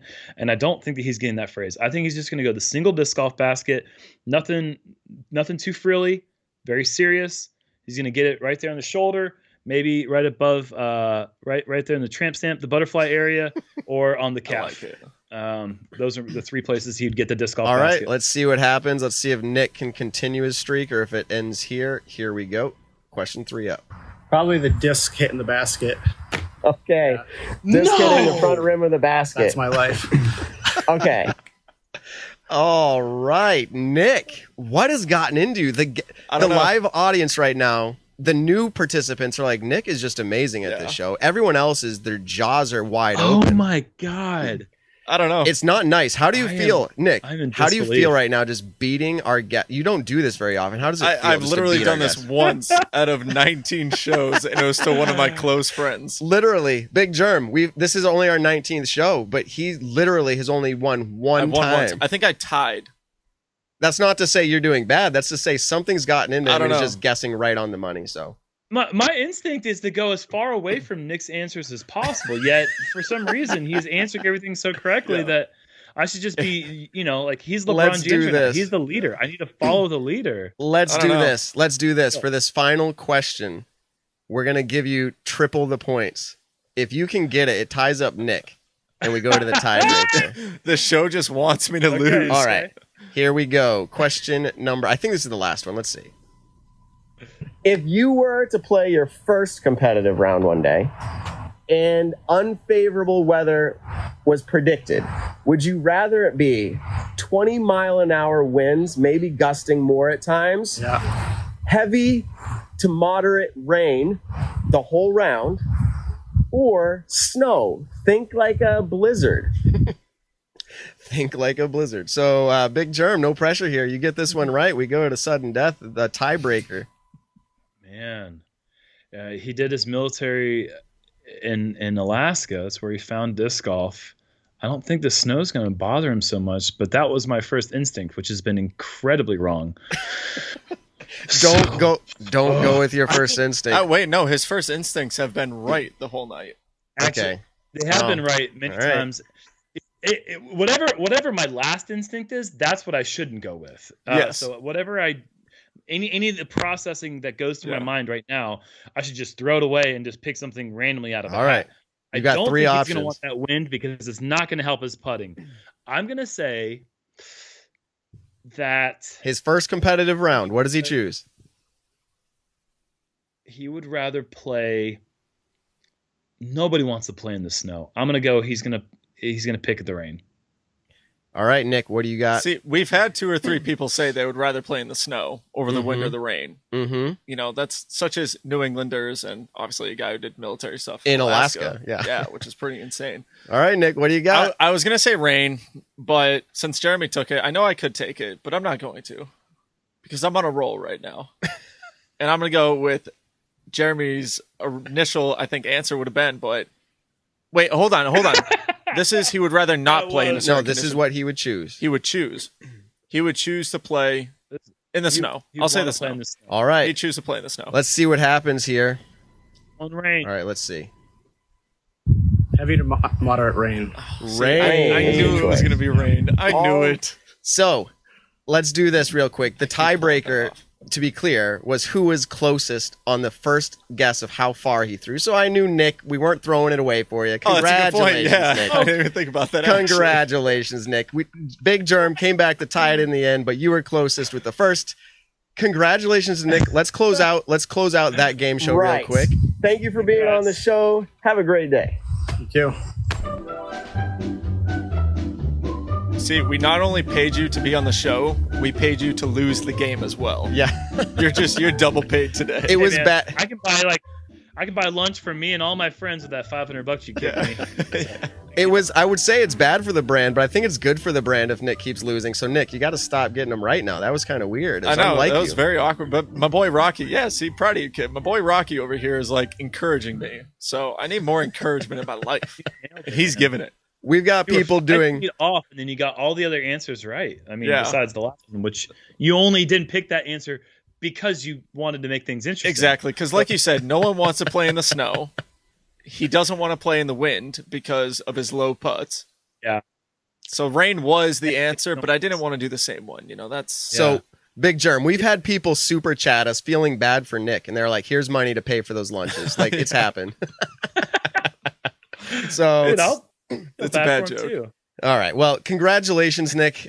So we have a win from Big Germ tonight, 2 truths and a lie. And that included one of your best friends in there. So it did. All right. Good job. It did. Good job to Jeremy Koling there. I think this was a tremendous episode. I loved having you on. I think like it's one of those things where, and I'm not gonna lie, like we watched Jomez, I watched Shomez. It's like, oh, cool. Now look who's on our show. We've had Jonathan Gomez and the whole crew there. We've had Nate. We're just having fun with this, and we're so glad that you came on the show. We hope to continue doing this, and we'll have you on again if you'll come on again. We'll have you on again. Oh, absolutely. I would love to be on the show. And, you know, I'm a fan of you, Matt, and everything you're doing with kids disc golf. And, you know, we were following your son's experience through disc golf and the way that they're coming up, and they're inspiring other kids to play. So that's always really, really cool. And Nick, I'll never forget that night that we made music with the whole group for hours in your basement. That was so fun. That was some incredible experience. Man, that was such like a disappointing moment this year during COVID, is because I love having a big cookout at my house every year. And the first year we did it, actually, me, my dad, Jeremy, and I think one of my other friends, my friend Ben, was there, and we were playing music, just improvising, having fun. And then Jeremy came up on the microphone and started singing what I think we now call it the Maple Hill Blues. And he just improv singing, and there's got to be a recording somewhere, maybe, but it was so fun. It's such like a happy moment. I love playing music, and when people are joining along playing music too, it was so fun. Talented, man. So I was just going to be like, oh, let's just cut them loose. But I just remembered something. So you brought up like my son, and my brain just went to this. How about, and it's not about you, but how about that Kevin Jones ace? You and I were watching that, and it may be Big Germ. It may be the most watched ace ever. It's on its way, I think, just because of the incredible.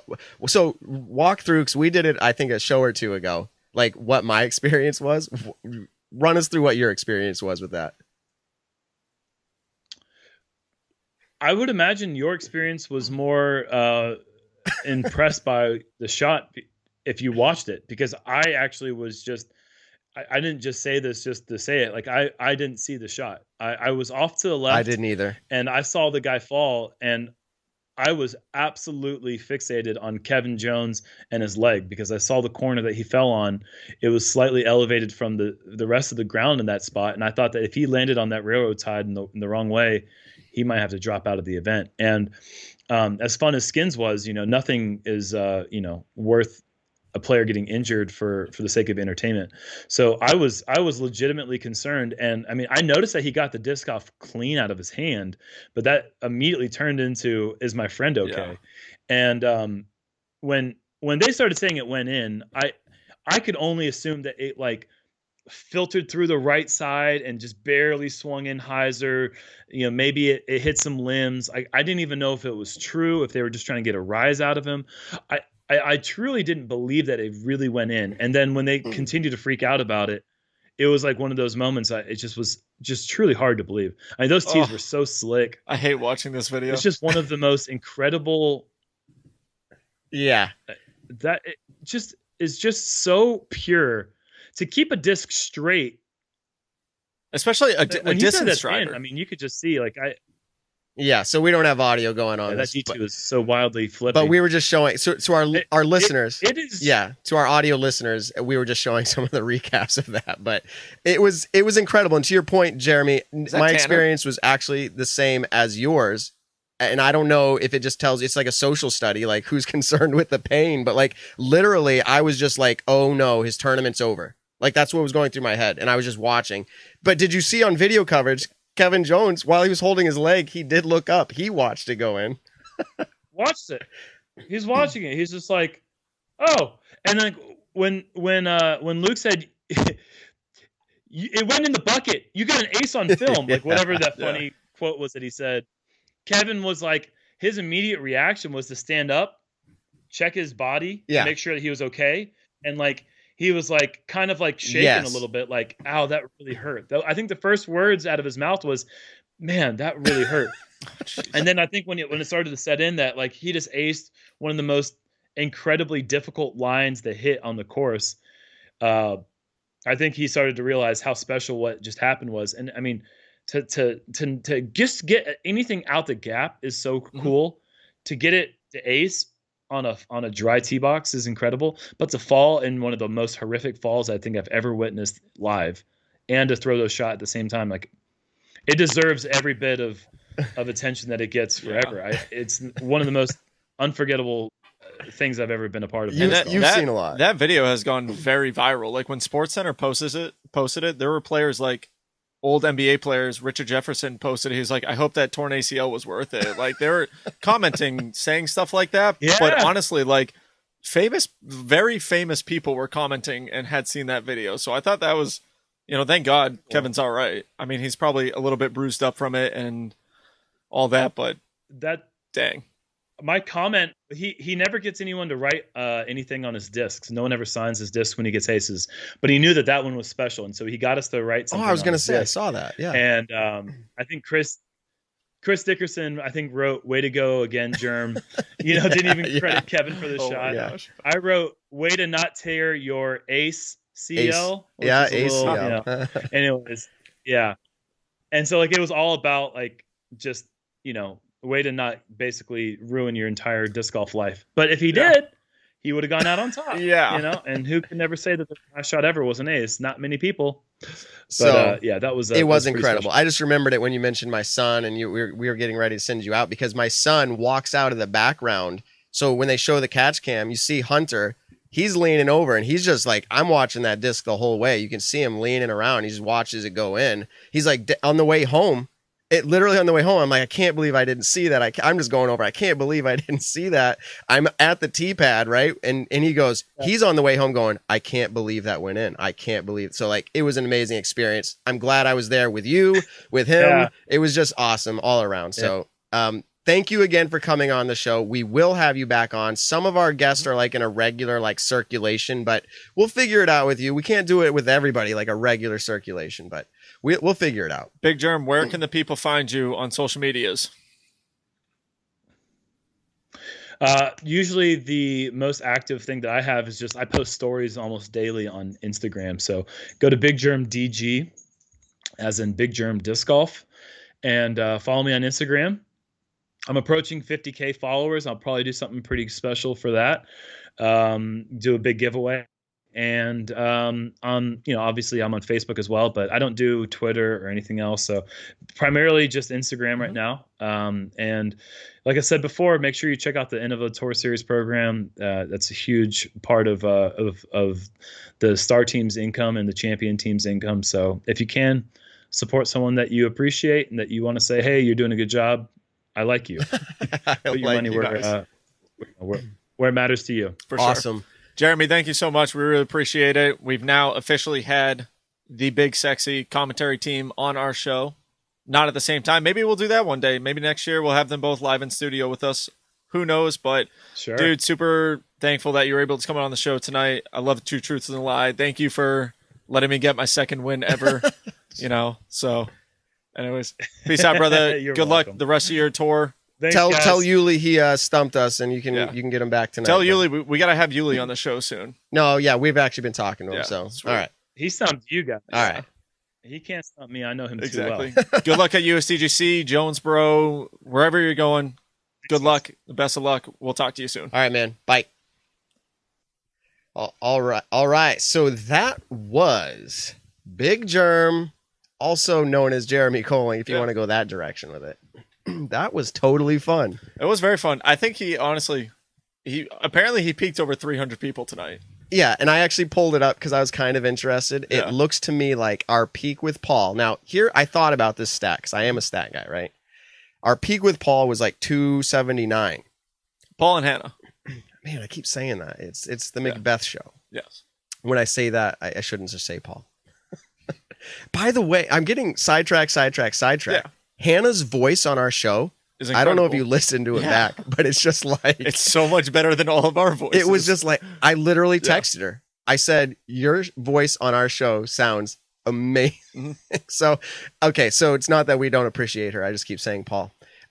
So going to that show, 279 live. Now I know our audio listeners right now are just we're droning on in the background as they drive their car. Okay. Watch out for that truck next to you, that's part of podcast though, is just listening in the background. Yeah, it's not, everything doesn't have to be so set in stone. Well, could we just start saying names? Hey, Mark. And Mark's driving his car, and he's like, whoa, they're talking to me. Shout out to Dave. I don't know. Dave, thanks for listening. Zach. We appreciate it. All right, so here's the deal. tonight, and we're gonna have to double check, but I did see it get up over 290 in my box. It'll tell us later where it ended up, but it's definitely more than what my recount showed. So congratulations. But here's the thing, Nick. Every episode we get more followers. So realistically, every episode we could potentially. Honestly, Simon might take it in week 20. Who knows? It's just every week. We hope it keeps growing. I mean, we appreciate everyone that is tuning in live. Obviously, I love reading the comments. I love kind of talking with people throughout the live chat. And no, we just want to say thank you. Thanks for tuning in. Matt and I are having a blast doing this, and we do have a couple more things we're going to talk about. You ready? I don't have to go to work tomorrow, so all right. I'm playing an A tier, but I am tomorrow. Down. Yeah, I'm down to keep on talking. All right, cool. So, you know what? We get comments all over the spectrum. The length of our show may not be for you. That is cool. Like you said, if you're at this point in the show and you're like, hey, Big Germ was there, we would love for you to stick around, offer your conversation, your points, your comments, whatnot. But if that's not your thing, cool. We appreciate you coming in for the first part. Oh, before I get into the topics too, we just keep getting sidetracked. I checked out our iTunes ratings today, right? Like actually the first time since we've been asking people to do it. Yeah, that's a good point. And someone's going to go ruin it for us right now because I'm going to talk about this. But it was all 5 stars. Now, dang. I can say it was only 20 reviews. Now, I'm not going to throw out all of our numbers of how many listens we get per week, but it is a very good number. I'm very happy with the listens we get every week. And the number 20 for reviews is very low, very low. Yeah. So, but the comments, people did write reviews. They were honest, but I appreciate the honesty. It was good. And they still gave us a 5-star. Yeah. So there's going to be things that Matt and I are going to be improving. Like tonight we are having a little bit of audio stuff. So yeah. But we're changing around the studio. Matt's been super like on top of everything, and we're going to keep trying to make this show quality wise the best that it ever can be. You know, in all of disc golf podcasts, we want to have good sound. We want to have. You just set us up now, dude. I'm trying to set the bar so high. I won Judge That Disc Golfer tonight. I'm on a roll. So, all right. So, oh, by the way, Hunter Thomas technically owed me lunch, and he actually Venmoed me $10 just now. Really? Like, yeah, because he was talking about it. He's like, I'm pretty sure I've owed you lunch for a couple months. Did we agree to that on the show? Like whoever loses has to pay lunch, or was I don't it? Think so, but I just got a free $10 from Hunter. So and you're not giving it back. I'm not complaining. That's awesome. Okay, so here's the topic. I can buy lunch on the way to tournament tomorrow. But yes, let's get back into some disc golf. Here's the topic. Okay. It's going to be relevant. Obviously, there's other stuff to talk about. But right now, this week, it got announced, Nick, USDGC Media. That was the big announcement. Tell us what you know about as far as like the initial announcement. Like, what do you know about that? There's live coverage, which is the main route of watching disc golf. This for USDGC. It's kind of like the main way to do it is live coverage, and it's pay-per-view. What's the cost? So for the cheap package, it is $20, and that gets you live coverage. And then I think at $30, you get live coverage, and then there's condensed right after that. So I'm assuming, like you and I were talking about, that it's like what Smashbox used to do. And hopefully, if someone knows, please comment. I would what condensed is? Yeah. Is it if the condensed is like a smash cut? They literally haven't given details because I think they're trying to hold on to that. Yeah, but then it was $40 or $50. Do you remember the price of it? I don't know. Maybe 40? I don't know. I think it was $40 or $50. Oh yeah, there was also because you get a commemorative disc. Yes, I don't know if that's the $30 one. And there's only going to be 500 of those discs available. Oh, so that's pretty sweet. So it's kind of it's interesting. So honestly, one of 500 discs, and you're paying $30 to be able to watch a major, the only major that's happening this year for the FPO and the MPO, and you get a commemorative disc. I mean, honestly, $30. If that's what comes in that package, that's not bad at all. Even this is like I've seen on Facebook already so much hate going towards disc golf doing pay-per-view. And everyone is so like, grow the sport, grow the sport, grow the sport. And then when people try to grow the sport in a certain area, it's like, oh my gosh, don't grow the sport. Like I've said it before, we are beyond spoiled with JomezPro, Gatekeeper, GK Pro, Central Coast, all these people who do incredible post-round production, that when the cost of, hey, you have to pay $8, $10, $5 a month to the Disc Golf Network to be able to watch live coverage, people are just blown away on how disc golf could even ask them for $8 a month. But Nick, it's there's just so much mixed into this. We had Jomez on a few weeks ago, and we talked to them about like, hey, live, and we say there's room for both. But let's talk about what this event has. Does this event have room for both? And I will give some credit here. My understanding, and I listened to another disc golf show. I listened to a lot of disc golf podcasts. But I listened to one with Ian Anderson on it, DG, Central Coast. And they are doing post-production, but it's not going to be released. I think it's for 10 days. So I want to say, and this is where my thought topic comes, comment, think about this, tell me if I'm crazy, guys. Nick's going to do the same right now. USDGC is a major, so the PDGA owns the event, or at least the title. It seems to me that Innova owns the event. So there's a title and there's an event. Mm-hmm. Okay. During COVID, there's no spectators allowed. The only way to watch this event and to not have a quote unquote spoiler, if you will, like a lot of people like to, say, I don't like spoilers, is to pay the money to watch this. Now, from a standpoint of commerce and market, free market and all that, think they can charge whatever they want. That's not what my conversation is going to be about. My conversation right now is more about, it's a PDGA major. So let me just spit it all out. It's a PDGA major. So the PDGA owns the title. Do they have an obligation to provide, is the media, what's the media's relation to the event? So like Innova can charge whatever they want for this. What if Innova, I'm really stumbling here. I'm having a hard time. What if Innova decided, and this is crazy, right? It'd be bad for their business. But what if Innova decided we aren't doing any media and we aren't letting anybody do any media, and it's a PDGA major and it's during COVID?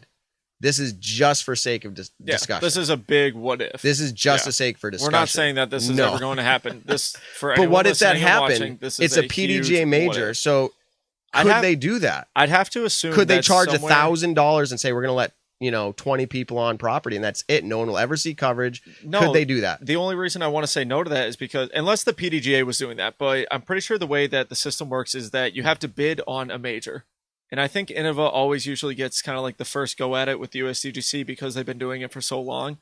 I'm not 100% sure exactly, but I'm pretty sure if Innova was to go and say, oh yeah, by the way, it's going to cost $1,000 for pay-per-view. And then the PDGA is like, oh my God, we're going to get zero numbers of people actually watching this. So no, we're going to send this over to Discraft or. But this is now Trilogy, I'm saying whatever. PDGA Majors. So you're right. You're bringing up PDGA Majors, but like USDGC is it's its own wild animal. For anybody who doesn't know, Innova has owned this event for over 25 years. Do they technically? I don't want to use the word own because it could technically get if a different sponsor could sponsor the event. No, but I think Innova gets the first bid at it. I don't think so. Here's the deal.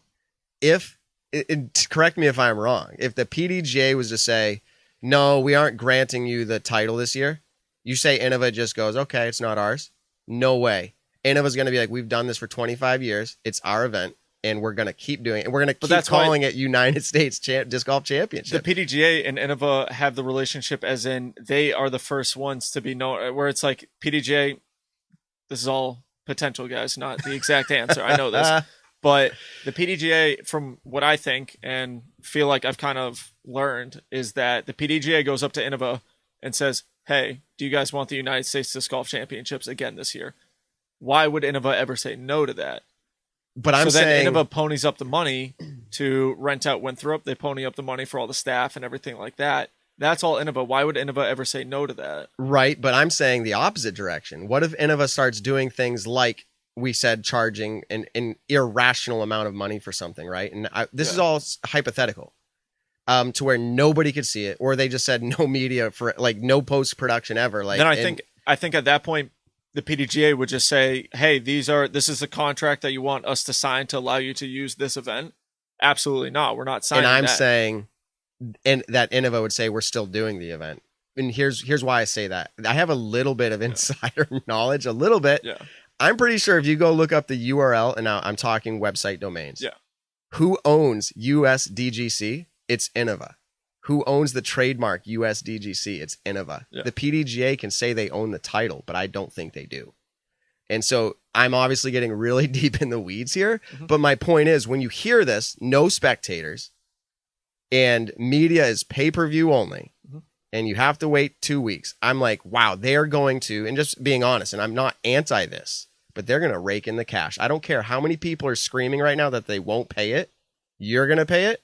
I'm going to pay it because I want to. Yeah. But I'm saying, like, and am I saying knock on them because they're going to get a lot of cash? No, I'm saying that just brings up an interesting topic. Yeah. Because this happens at Worlds. The TD walks away with loads of cash if they do it right. Yep. And so, and that's, I'm not against that. I guess what I'm saying is, does the PDGA's ownership lead into this at all? Like, do they have any responsibility into how much money a venue can make, and especially when it comes to media? I've never ran a tournament. So when it comes to the tournament directing and how you bid out a tournament and everything like that, I really don't know. I don't have the legitimate answers. And I'm curious. Like, it does have me wondering, but it's just interesting with media, pay-per-view only. Yeah. I guess that's what I'm going. That's kind of like the root of all of this. And yeah, for the people, it's so weird. It's like, if you were to run a big tournament, like you do for the kids disc golf stuff, if you were to run, this year, the United States Kids Amateur Disc Golf Championships, whatever, why wouldn't I want you to make money off of that? For how much time and effort you put into that, because I know you put in you and your brother do an insane amount of time and effort into running your large events that you have run. Even if you only make $150 or you make $5,000, I don't care. Why would I ever be mad that you worked your butt off and made money off of it? That's where, like, there are so many people in the disc golf community who are like, oh, these guys are running big PDGA majors and they're taking money from it. If you're sleazy about taking money, obviously that's a huge no-no. Like, you don't want that in the disc golf community. But for someone who's putting it, like Nate Heinold, Doug Bierkes, those guys, Jeff Spring, when he used to do GMC, Steve Dodge with MVP, for the amount of time and effort they put in, especially Nate and Doug, it's insane. It's literally like a second full-time job for them. So why would I be mad that they make money off of it? So why? This is a podcast. Yeah. I'm obviously, like, if someone wants to know my opinion, I think the event is a product that they have created. They can sell it. The only interesting point I was trying to bring was, what happens when the event decides that their product is going to be super exclusive, but it is a PDGA major? Like, it's not just their own event. Like, the PDGA, like, this is a unique event, but in general, yes, are we going to start seeing this trend? I'm not anti it, actually. Yeah. I just feel like it's an interesting topic. Like, where is this going? Yeah, kind of what you said earlier about if Innova and PDGA couldn't reach an agreement, then technically Innova wouldn't be running a major. And then it's like, okay, I'm running the United States Disc Golf Championships, but it's technically now at this point less than a C tier. Yeah, but you know what? I know it obviously. It's already an X tier. It's an X tier, but it's still a PDGA major where the payouts are still like the percentage of money is still there. They could do their own. Now we're off in thicker weeds. What if Innova decided we don't want to do the PDGA payout and they do this themselves? You heard it out of Big Germ. You heard it out of Nate Sexton. It's the event's prestigiousness. Not the PDGA. Mm-hmm. Now, I'm not anti-PDGA. Do not hear that. Anybody that's watching right now or listening, I'm not. I'm good relationship with a lot of the guys there. Had good conversations with the director, everybody, operations. That's not what I'm talking about. This is literally just discussion. I think that is an event, the USDGC, that could stand on its own. Literally, if it wanted to break ties and say we are not a major, everyone would still treat it like a major. The payouts would be there. The quality would be there because Innova runs an event like that. I guess what I'm saying is, how does this concern the PDGA at all that events could choose? Is there a media criteria? I guess what I'm saying. So for Worlds, what if the Worlds owner said, like, now, not that Worlds TD would want to do this, but what if the Worlds TD was like, yeah, we're going to charge $50 pay-per-view and you can't watch Worlds for a couple weeks or ever? Like, does the PDGA step in at that point and be like, no, you have to? Mm-hmm. What if it's too late at that point? So, like, maybe I don't have enough information. Yeah. I'm assuming the way that the bidding works is that there's a legitimate setup contract with how everything goes down. And I think if the PDGA was to say, no, I don't like that contract, you're doing too many things that are outside of how we want to grow the sport and everything like that, then I think the PDGA, like, say in 2022, I put up Massachusetts for a bid to run Worlds. Same thing, though. I say, okay, we're going to play Maple Hill. We're going to play Pyramids. $100 pay-per-view to watch it. And the PDGA is like, you like that $100 amount, don't you, Nick? It's in our intro too. Yeah, you pay $100. So the $100, it's just, but yeah, they could say, well, that's an absolute joke. Yeah. So no, Massachusetts will not get the 2022 PDGA But this World wasn't Championship. released until 3 weeks before the event. But I'm sure it's probably in the contract. But remember what Steve did with the volunteer thing? It's to create chaos. And that's what gets people talking about it. And that's where yeah, it's true. Everyone's talking about it. But let's turn the conversation. Yeah. Here's where the conversation turns. I actually believe, and here you're getting my thoughts on this. I actually believe that what Innova's doing is amazing. Mm-hmm. Because if they don't do, okay, here's my prediction for the future. Them doing this, you're going to see a couple things. An awesome product, Fulcrum Media, they've done this before. I enjoyed the product. They're going to only get better at it, okay? Yep. I've heard that there's going to be at least 6 cameras, probably 7, maybe more. So that what that means is lead card or feature card, chase card is getting full coverage live and a roaming camera to go catch anybody that's doing hot. Yep. That is incredible. Actually never been done that I'm aware of in live disc golf stream. So that's awesome. Well, and that's what you're going to get. The Pro Tour now does a roaming camera. But they don't do 7 cameras. No, they obviously don't. 4 cameras. They do 5. Yeah, two. I think there's 5. Okay. I want to say there's 5. Okay. So okay. But that's another thing. Innova wants to charge $20 for pay-per-view, and now we're going to get 7 cameras. How sick is that? This is my point. So what I'm trying to get to here is to say that what Innova's doing, here's my prediction for the future. Disc Golf Pro Tour was probably already had it on their interest list to say we need to continue. I've heard it, that they want to get more cameras for next year. If USDGC does this, like Disc Golf Network, if you will, or Disc Golf Pro Tour, they probably feel like we have to now. Like we have to keep getting better. In fact, some people are probably concerned Disc Golf Network would charge more. I'm okay with that if the product keeps getting better. Mm-hmm. To me, it's worth $8 right now a month. That's what it's worth to me. And if this goes back to how much would you pay to play around, Nick? Yeah, how much would I pay to watch the live coverage? Exactly. Here's a game. I'm going to say, people are going to think I'm just like you. They're going to think I have loads of money. Yeah. But here's the deal. I'd probably pay $20 a month right now. See, I probably would. Because I do love the live product so much. I'm not saying it's where it needs to be exactly, but I love it. See, you're not in the same place. No. It's weird because like I am, but I'm not at the same time. Like it's weird. Like if someone told me, hey, the only way you can watch USDGC is to pay $20, I'd be like, okay, if that's really the only, because I'm not going to it this year, which is unfortunate because that is a trip that I kind of like to take every single year. I watch my friends play and everything like that, but $20, honestly, that's not, a lot of money. If you were going to go to the event, you've been down there. Yeah. Was there an entrance? I don't think that's got me any favors when it comes to that. I'm not sure. But though, maybe honestly. That one thing. No. But here's the deal. I'm sure they're losing out on so much vendor income. Just like we said with Steve Dodge and MVP. Yeah. The Innova Pro Shop there isn't even going to be open from what I are going to get people to pay. I am totally for it. I will pay. It was just a conversation for the sake of having it. How does this look in the future? Mm-hmm. What is it? What is the ripple effects, if you will? Any good comments coming in, Nick, before we move on to our next topic here? Someone did say that I think Matt is 100% correct. Innova owns the USDGC. Like I said, I'm not 100% sure on it, but they set the payout scale. Always great time listening. Thank you, Alex. PDGA should own their product. Oh, going down. Okay, so here's our next topic. Well, let me do a quick transition. People are going to complain. How are the spoiler people? As the people who always go, spoiler, they always comment that. Yeah. How are they going to last this? They can't last 10 days. Exactly. There's no way. They won't be able to last disc golf in the next 5 years because I think it will majority. Like for me, I used to be huge on, yes, I still do. I absolutely love post-round coverage and I love going back and watching 2015, 16, 17 post-round coverage. I'm beyond thankful that we even have that. But now that UDisc became a thing and live scoring, if I'm not at the tournament watching it in person, you bet your butt that I'm looking at the UDisc the whole time. So I kind of already know what happens when I'm watching the post-round production. Like, oh yeah, I know that Ulibarri takes a 3 on this and I know Jeremy takes a 6. Now at that point, I'm just they're off the fairway. Like UDisc has become so advanced that I can literally picture the hole in my mind of like, oh yeah, they're off the fairway. And it's like, post-round production is good because then I can actually really see what happened. But live, I love live.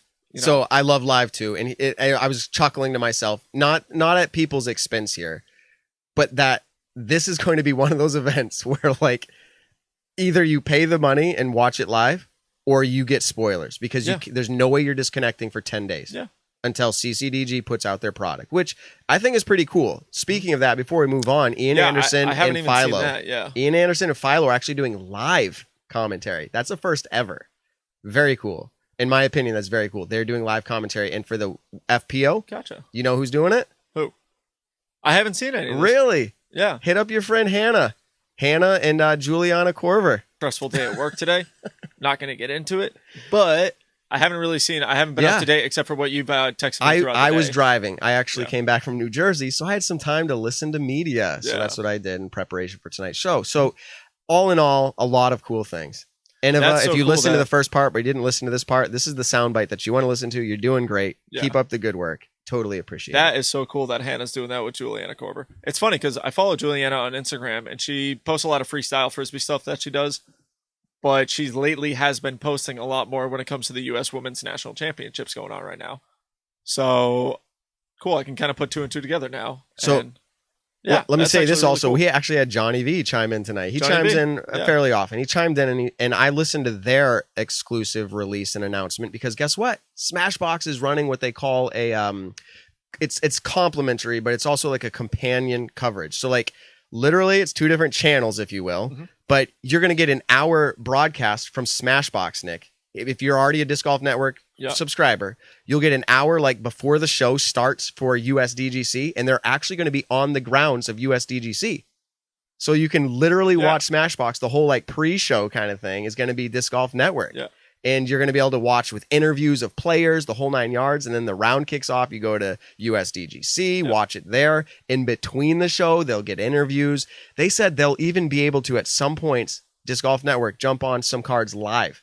So this is the Disc Golf Pro Tour with the Disc Golf Network and Smashbox being the guys that are doing it. So if you already have a Disc Golf Network subscription, you can get like this. You can watch that. Even if you're not going to get USDGC, you'll be in the know. Mm-hmm. You will know what's happening. Matt, you want to know what else you get with the Disc Golf Network? Shameless plug to my best friend. The Party Podcast with Hannah McBeth and Christine Jennings. Keep up to date. They actually just had 5-time world champion Paige Pierce on their podcast. Ton of cool things. They had Katrina Allen lately. And the Party Podcast. Check it out. FPO coverage. Everything there is to know about FPO. Okay. But, So here's another topic for you. You ready? This one was really kind of interesting. I think you as a competitor will have more to say about this. I have a lot to say always. I attempt to compete. No, here you go. You've played, and I actually have played, at Fountain Hills. Disc Golf Pro Tour announced this last week or so their whole tour. And so did the PDGA, their national tours, all that stuff. So there's some interesting topics here. One of them being, and we can talk about others too, but one of them being, for the first time in a long time, the Fountain Hills Memorial Championship is not anymore a part of the tour. Now, that event will continue to be successful, I'm sure, on its own, in its own right, in its own way, but it is now not part of the Pro Tour. Why do you think that move was made, Nick? You talk to competitors. Like, what has the conversation been in the years past? The course is, I should say, I don't throw far. So, obviously, I didn't have a phenomenal time when I was there. I played really bad. But it's literally a deuce or die fest at those, or birdie or die at those courses. Like, they're not challenging players in the way that they should be challenged, I think, in disc golf. Like, it's all wide open. It's a lot of shots. Like, Fountain Hills, I think it's only a par 56. There's 2 par 4s. And you're literally just throwing open hyzer into an, open anhyzer. I just don't think, and I'm, kind of glad that the Pro Tour is hopefully getting some standards on what the courses should be for the Pro Tour, because when you do have outside people looking at our sport and you're seeing the same, holes 1, 2, and 3 at Vista is just, or 2, 3, 4 is just hyzer. Like, that's not, it's fun to watch in person because they're doing impressive things that I can't do. So obviously that's fun. But to the average person who wants to watch people, hit lines throughout the woods. The Memorial isn't a fun tournament to watch at all. So that is what I always understood it to be. Yeah.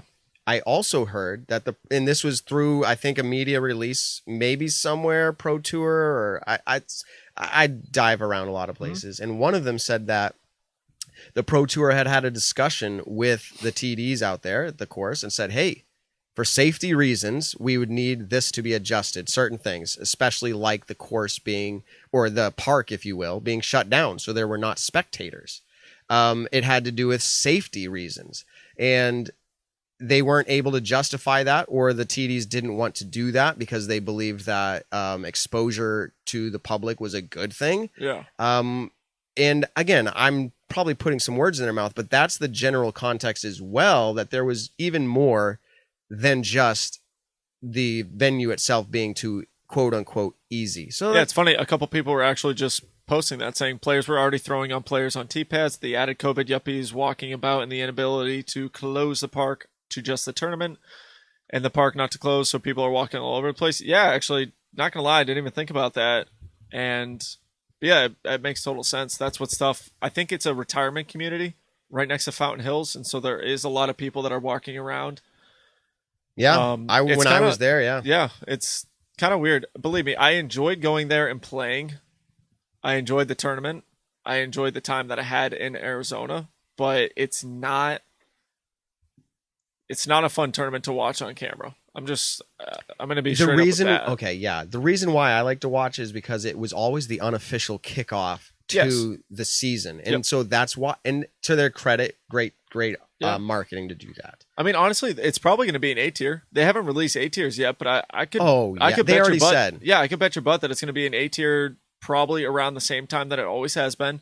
Yeah. And it might go Vegas to Arizona, or, it's going to be it's going to be LVC. It's going to be Las Vegas. That's going to be the kickoff. Yeah. But I'm saying, right after Las Vegas might be Memorial, because I think there's 2 weeks in between Las Vegas and the next event, which I want to say is Waco. So potential right there. I honestly. So here I'm going to pull it up for you. So here's the announcement of the tour, and I guess I'll just kind of read them out. Yeah. I'm looking this up too. So for anyone it asking is about going to be February 25th and 28th. That is the first event, and it is Las Vegas Challenge. And that, my friends, is a disc golf pro tour.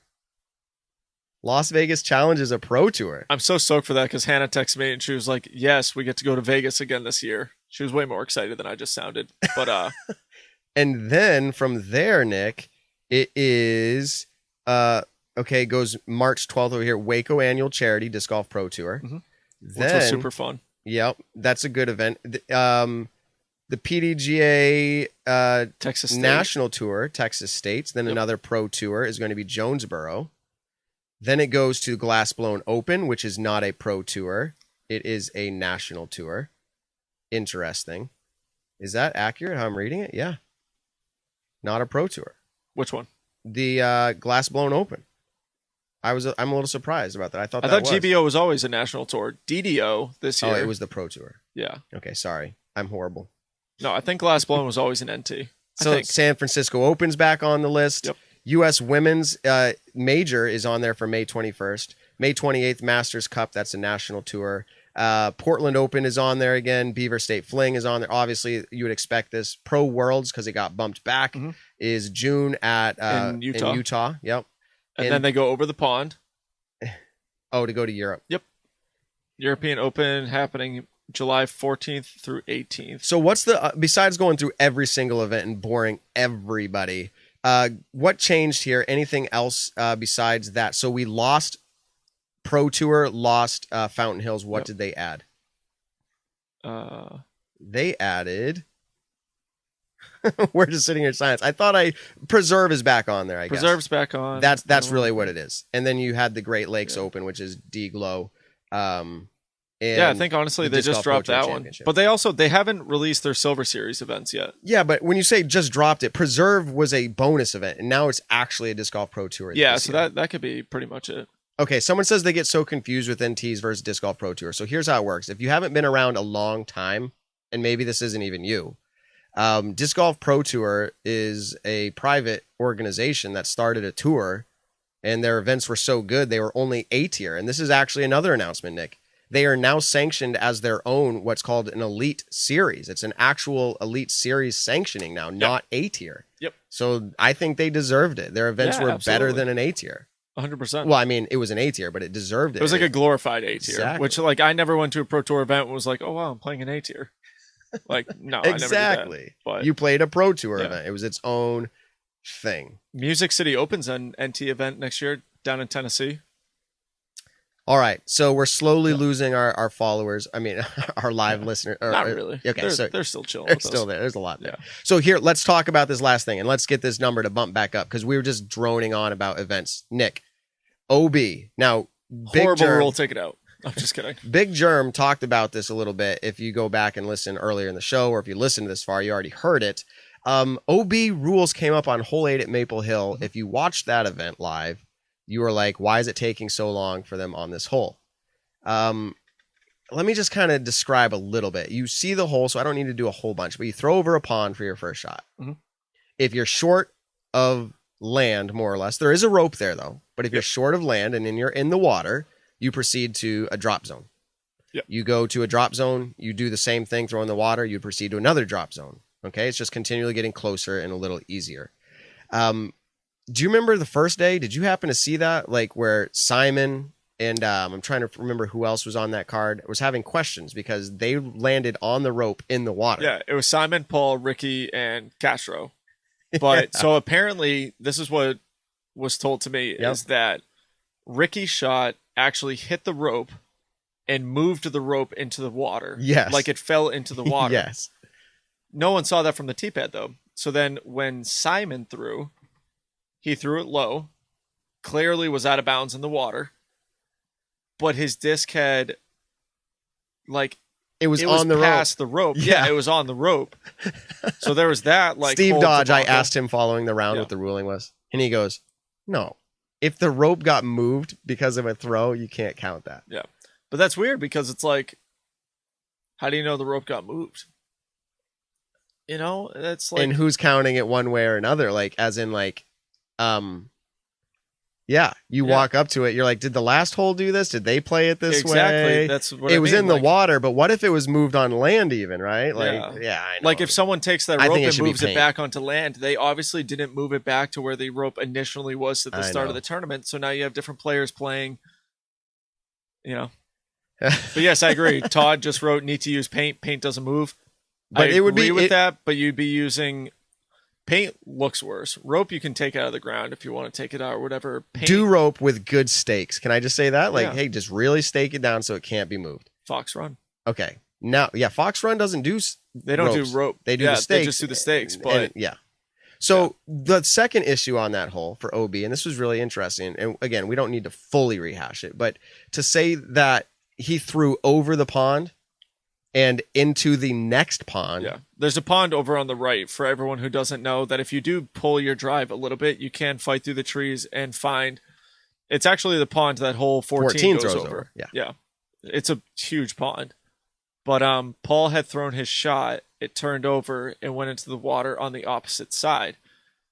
Now, normally, when we play that course outside of the MVP Open, all OB shots are only in the water, so you go to the drop zone automatically. The way that the picture of that hole that was given to players is that behind where the 8 holes usually stand, right in front of them is an OB rope. So it's probably about 25, 30 feet long in the basket. There's an OB rope, and on the caddy book thing, it was an imaginary line that went all the way to the right, like into the water, pretty much on the other side. And in the caddy book, it said, if you land in the water in front of the basket, you go to the drop zone. If you land behind the red line, OB long, you play it from where it went out of bounds. So you're getting to this point. The confusion is he landed in water. Yes. And so the TD, Steve Dodge, at the time was like, oh, it says you land in the water, you go to drop zone. I can't change that. I'm sorry. And Paul protested it in a respectable manner. And it was determined the next day, and this was to Big Germ's point, the first time ever that I've heard of where it was petitioned and granted. Now that was pretty cool because honestly, we had Paul on the show, 2 weeks ago, and Hannah. Yeah. And we credited him with turning in scores that were that he received a penalty for because he realized he played a hole wrong. But you know what's cool here? He pushed for the right play on a hole, and he said, this is actually the right way. And he got it. So, like, kudos to him. And guess what he did? And so what did he do? One of the best things in disc golf that you can do, throw a provisional. Yeah. Provisional, there's no, like, better thing that disc golf has graced us with than being able to throw provisionals. Because it's just like, he was able to play a provisional from the OB drop zone and then OB where he went out of bounds. That decided whether he took a 5 or a 4. That decided whether he was 3 strokes back of Ricky or only 2 strokes back of Ricky going into the final day. So because of a provisional, because of Paul knowing the rules and actually paying attention to the caddy book, he was able to argue and be confident with his argument, and it ended up being the correct argument. And I think what's crazy is that, like, obviously kudos to him for doing that. I can't fault Steve Dodge, obviously, because when you're kind of in the heat of the moment like that, where it's like, oh my gosh, we're on live television in front of thousands of people. I know. You kind of think of a decision that you think is the right one and that you're confident is the right one, but it might not be. And so that's why I'm glad that Jeff Spring got involved. The PDGA got involved to it. It was played out correctly, and I like the road that they took to get to that point. And I was not home when Paul came back because it wasn't my home, but you were. I would have been interested to be a fly there for hearing Paul talk about that. But I feel like from the outside perspective, it was observed that Paul was adamant but respectful. And he said, I'm going to play a provisional because I disagree. That's good. And Steve says that's your right. Yeah. It's the played out. Honestly, you could say, it could play out better because the rules could have been clear. But the reality is, I think the rules were clear, and everyone can go say, it was Steve Dodge's fault, which, okay, that's how Steve interpreted it. If you've never been a TD, in the moment, we have had in junior, again, I'll bring this up about juniors. Yeah. That is incredibly hard to make a call in the moment on something that's detailed and specific. You know somebody's getting penalized. So I think it played out awesome. It was interesting, unique, played out okay. Yeah, when Paul came home, like I said earlier in the podcast, I actually didn't know any of what happened. And so I had gotten home. I told my parents, we were all eating dinner at this point. I told my parents, I was like, hey, by the way, I just signed the papers for a new car. And then Paul and Hannah had walked into through the door. And Paul was like, can you believe what happened on hole 8? Just kind of like joking around with me. You know, he had an attitude about it. And I was like, no, I have no idea what you're talking about. Like, you know, please do explain. And he had told me the whole thing of what happened. And I was like, well, I don't know. You were in the water. Like, yeah, you go to the drop zone. You were in the water. And so that's even what I thought. You right that's away. Exactly. Right away. That's instantly what I thought. If you don't play Maple Hill, you might not know this. But like every single time I've gone into that water, I'm just going to say it. This is insider information as far as the course goes. Yep. Every time I'm in that water, Nick, I go to a drop zone. Because there's no OB long when we play it. Yeah, but it would technically be OB in that water, which no, on the T sign. OB long in the basket like they have during the MVP Open. Yeah, but I'm saying that. So the only OB that we play is in the water, which 99% of the time, if you throw in the water, but it's not that water apparently. So now when I play that hole, that water technically is in not the same water that's on the map. No, because I'm pretty sure our T sign on the course, it has it the way that we normally play it. Okay. For the tournament, it was changed because now there was that line that went across the top of it. You're right. So I think everything was clarified and eventually is made right. I was kind of shaking my head. Does this have to happen to Steve Dodge? Like everything is always like this like controversy with Steve. I love Steve and I will say that until... No, I'll always love him. I may not think he makes the best decision always, but neither do people think I do. People comment on here and they're like, dude, you're making horrible decisions or comments. They're like, okay, that's okay. I love the guy. Yeah. So it's kind of funny. I'm reading the comments right now, and apparently something big happened in Texas at a tournament Brody was playing at with an OB penalty, and everything like that. But Matt and Daniel are going back and forth talking about it. So it's funny.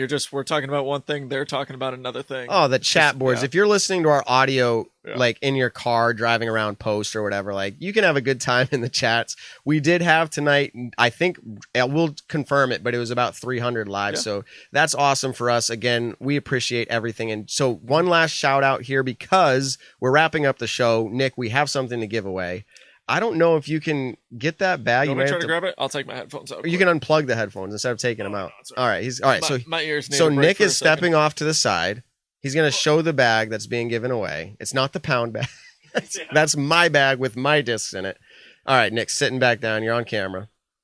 All right. So here it is. It's an MVP bag. All right. It's brand new. Actually, we just took it out of the plastic so we could show it tonight. This is going to be given away, because this is a part of our 2,000 subscriber giveaway. We did hit it this week. Thank you guys very much. We are, I guess I'd have to look. We're well over 2,000 now. We're on our way to 3,000. So we need to give this bag away and probably a few discs with it. So the way we're going to do this, we talked about trying to pull it off tonight. We have over 2,156 right now. We're having Simon on the show soon. I think it's this week. He confirmed with me. Nick thinks that he's going to be at a tournament. We will find out the answer to that. Simon, we know you listen to our show. I doubt you listened this far, but let me know. He sometimes does. Let me know. So, but that's the plan. So we're going to have Simon. We're going to have Simon draw, and we're going to come up with a way to select the winner. It's tough because they don't give me an easy way to grab all the subscriptions from YouTube. We're going to figure out how to do it. So, Simon, if you give me $100, I'll probably pick your name. I'm just kidding. Please do not bribe me. Okay. So that is the giveaway. Again, that's the end of our show here. We are giving away because of 2,000. If we hit 3,000, we are going to give away more stuff. If we keep giving away stuff, I'm going to have no more discs. Just give away I'm going to throw in a couple of really nice Discraft discs that I have back at home. I also have some discs that I don't throw anymore, obviously from companies that I can't use. So I don't know. Maybe I'll throw a couple of those in there. All right. Well, Nick, we almost on our own. No, Big Germ was here. Yeah, we almost tied our record with the McBeth show. So I mean, now, like as far as like length too. Oh, length. Yeah, I know, right? Our length will never have an issue of potentially beating. If we want to, Nick, we could do short shows. But the reality is, we try to put a lot of good stuff in the front. Mm-hmm. And if that's what you like, that's what you get. If you want to stick around, that's cool too. So I am going to throw a Proto Kong in that bag. Maybe two. Oh, baby. All right, Nick, you got any parting words for everybody? I do. Everyone, please subscribe, hit the like button, share us. We're on all of your favorite social media platforms. Tell someone you love them this week. We'll catch you in the next one. Nick, you're awesome. Right back at you. Thanks for tuning in to the Nick and Matt Show. Be sure to check us out on your favorite social platform and subscribe on iTunes.